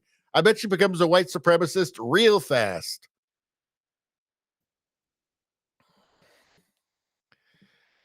It's just bizarre lunacy. And what would be the effect of this if everybody just deciding, well, it's white supremacist to show up on time, you know? It's white supremacist for the surgeon to show up on time. Oh, that's white culture, and that's bad. So I just show up when I want. I'll bet if a pipe bursts and a plumber says he's going to be there and he doesn't show up, I bet she internalizes some white supremacy real quick from that too. I'll bet you there's a bunch of situations where people are wasting her fucking time and she internalizes a bunch of that white supremacy. Because that's normal, that's human, that happens to every single person in the world. What a bizarre fantasy land these people live in. I think what it is, it's just simply an excuse to be an idiot and be an asshole all the time. It's a way to blame everybody else for your own failures. It reminds me of this game that my youngest son, back when he was like 5, he created this game, which was like a fake board game, and he called it the Diabolical Game. And it was diabolical because he changed the rules every single roll of the dice to benefit himself. That's what this is. This is a child rigging a child's game. You could never be responsible for anything that you do because it's always somehow a teachable moment to teach people that they're wrong because they're the wrong color, right? And everything they do is wrong. Unless they're doing it, in which case it's right because it's them. And they can never be wrong because identity bullshit.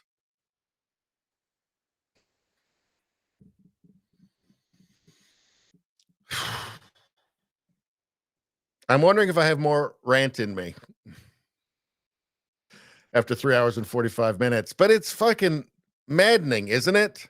It's maddening. It's so transparent what the motivation is here, how manipulative this is. Again, they don't use language. The modern left doesn't use language to communicate. They use it to manipulate. Obviously, it's so transparent here. What kind of an idiot can't see it? What kind of a fool would allow themselves to be lectured by this person, by this scam artist, by this con artist? I mean, are people really that afraid anymore of being called an ist for just being a normal person?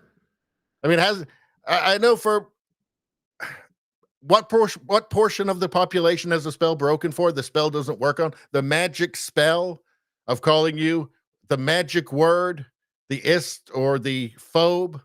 You know, the magic spell that's supposed to shroud your mind in confusion and fear so that you'll just, you know, sit down and shut up and do as you're told.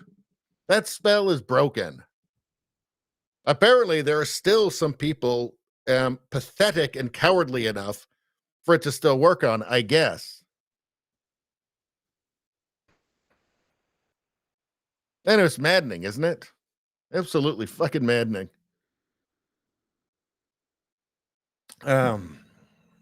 Feel free to put your spleen in the chat.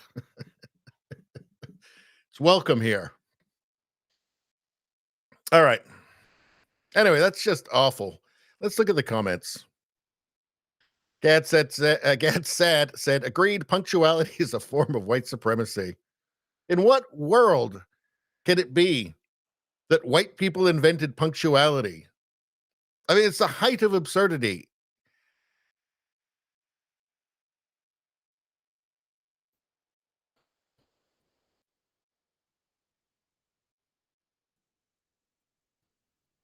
Let's see. When I go to work, I relieve the shift before me. Funny how no matter the race, they are always glad I'm on time or early. It's called respect for others. And I have to carp a bit more. She's saying that black people inherently have a different view of time, a different concept of time. This is one of the most bizarre things and genuinely racist things that you can hear. But it's not just that, it's also all the other, it's everybody other than white people. I don't even think that it's like, I don't think there's any good intentions there. I think that person knows what they're doing and they don't care because they know they can profit from it.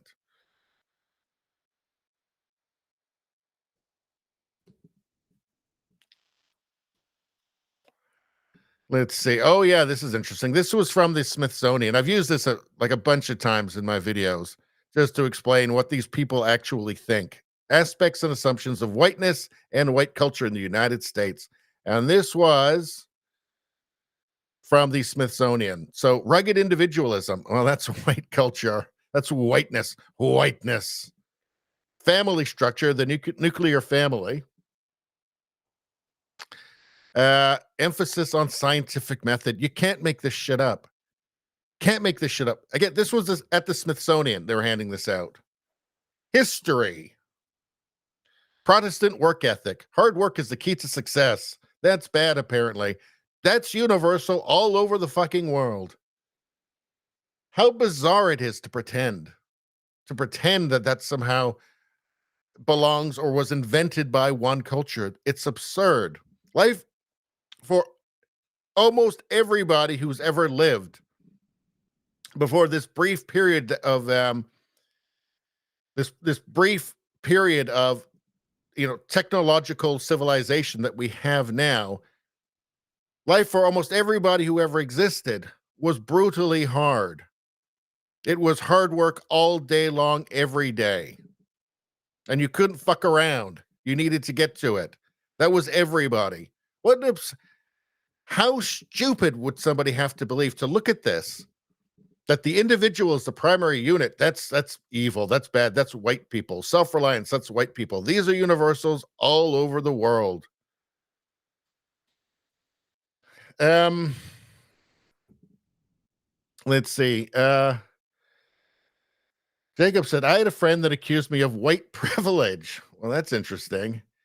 After 30 seconds of me going through a tirade on the grand scale of suck in my life, requiring a long list of hard work, all he could say was, damn. Ended up becoming very good friends. Well, that's a good story. So I guess that's somebody who was not immune to reality. And good for them.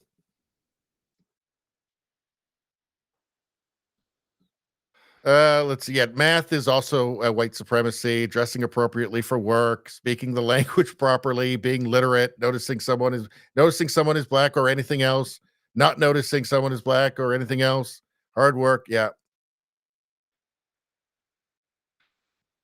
Yeah, it's a rigged game, right? So if a white person moves out, that's white flight. Moves in, that's gentrification. Sees color, racism. Doesn't see color or ignores, right? That's ignoring racism, and that's racism. Doesn't partake in culture, non-inclusive. That means right. So it's a rigged game. You can't win, right? So life must be awful for woke people who have to. I mean, they have to literally just completely surrender their selves and their egos. Because there is no way to win this game, right? You're always wrong, and it doesn't matter what you do. At the end of the day, you've got original sin, which is privilege, right? You can never wash away that stain. It's easy to see where that ends. I mean, all we have is all of human history to go off of. It's easy to see where that goes, and it does not go to a good place. I feel like these people are like these white leftists who buy into all this shit. It's like they think we're at the end of history. Nothing remarkable can ever happen again. Nothing truly terrible can ever happen again. It's not very, there are still people alive today who were alive during World War II. You know, and people, I think in the common imagination, it's almost like mythical now. It's like Lord of the Rings, or it's like Middle Earth. It's not real. There's still people alive today. You think things can't get really awful and people can't do really horrible things? Well, we're not at the end of history. That can happen.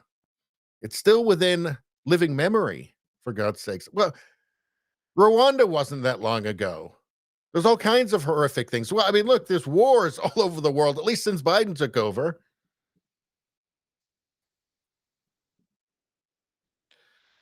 Anyway, I'm getting too old for this shit. All right. Well, this is interesting. So, El Salvador. So you might have heard about that. So here's an interesting plan. El Salvador's homicide rate hit a historic low in 2020. El Salvador's murder rate is down 59% from 2019. Good for tourism and Salvadorians. El Salvador murders plummet by over half in 2022 amid gang crackdown. El Salvador says murders fell 70% in 2023 as it cracked down on gangs. Well, I wonder what that crackdown was. That must have been getting rid of bail and hiring a bunch of social workers, I guess, right? I mean, what else could work? Let's see. Bukele wins the presidency and announces sweeping reforms to crack down on crime and gangs. 2019, 2020, homicide rates at historic low. 2021, murder rate down 59% from 2019. 2022, murders decreased by over 50%. 2023, murders fall by 70%. And then he got reelected in 2024 this year in a landslide victory, winning 85% of the vote. What he did was he put all of the gang people in prison. All of them. And it worked. Because I believe they had the highest murder rate in the world. I mean, it was a nightmare. It was a disaster. And as far as I understand, they didn't even hire one social worker. So, there's that. Sometimes, the obvious solution turns out to be the obvious solution.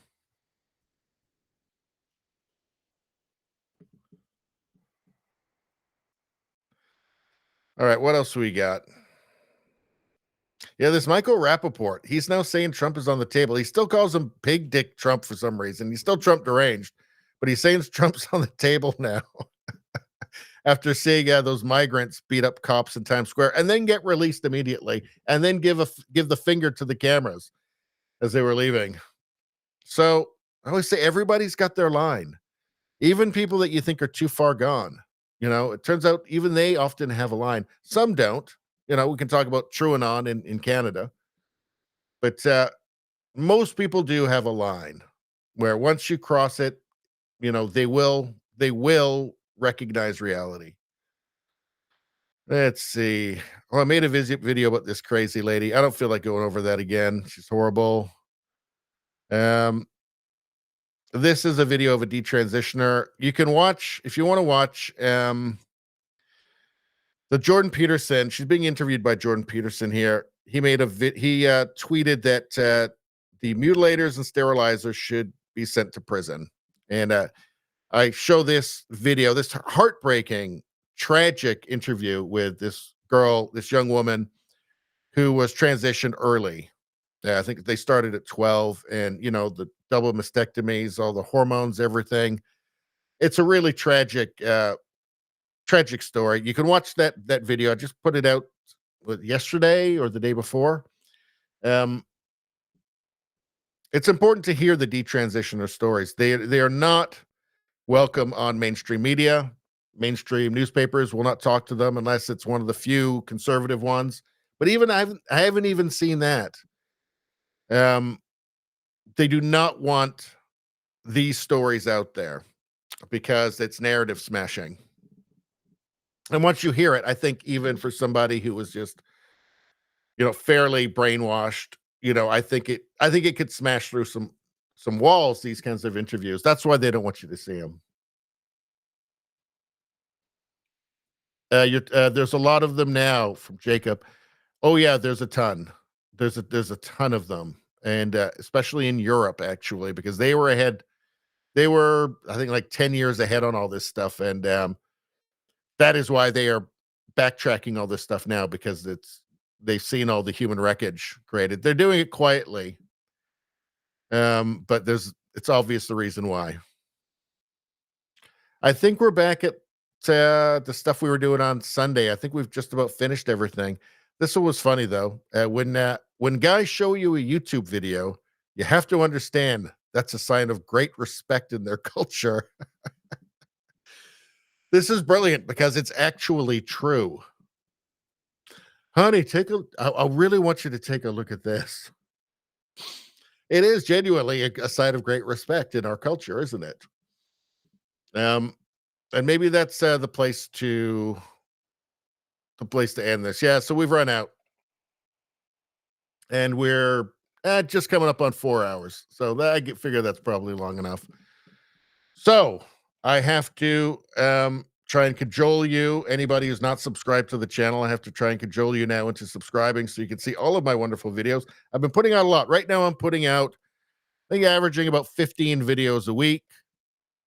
And then, you know, at least one live stream Friday night for sure, as long as, you know, something unexpected isn't happening. Or for whatever reason, I can't do it on Friday, but typically I'm doing it on a Friday night.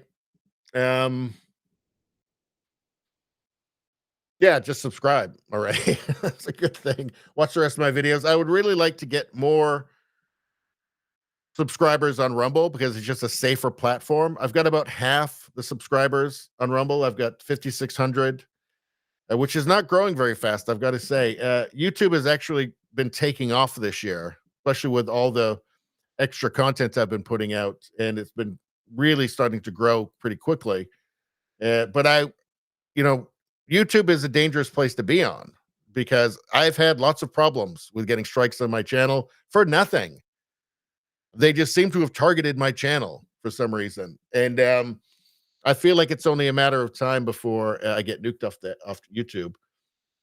And as I say, I've only got half the subscribers in Rumble. I really want to build that up because it's a place that I know I'm not going to get canceled off of for just saying normal things and expressing normal ideas. Right? There's nothing I've said tonight that or in any of my live streams or in any of my videos that's extreme in the slightest. These are just normal, sane ideas. So, I really want to build up the Rumble audience. I really do. Also that too, and BitChute and Odyssey as well. Yeah. So I should be putting out some more content tomorrow. So you guys can look out for that. Thanks everybody for stopping in. Thanks for everybody who's in the chat. That makes it a lot more fun for me when the chat's busy. And we'll see you next week. Good night, everybody. It's late.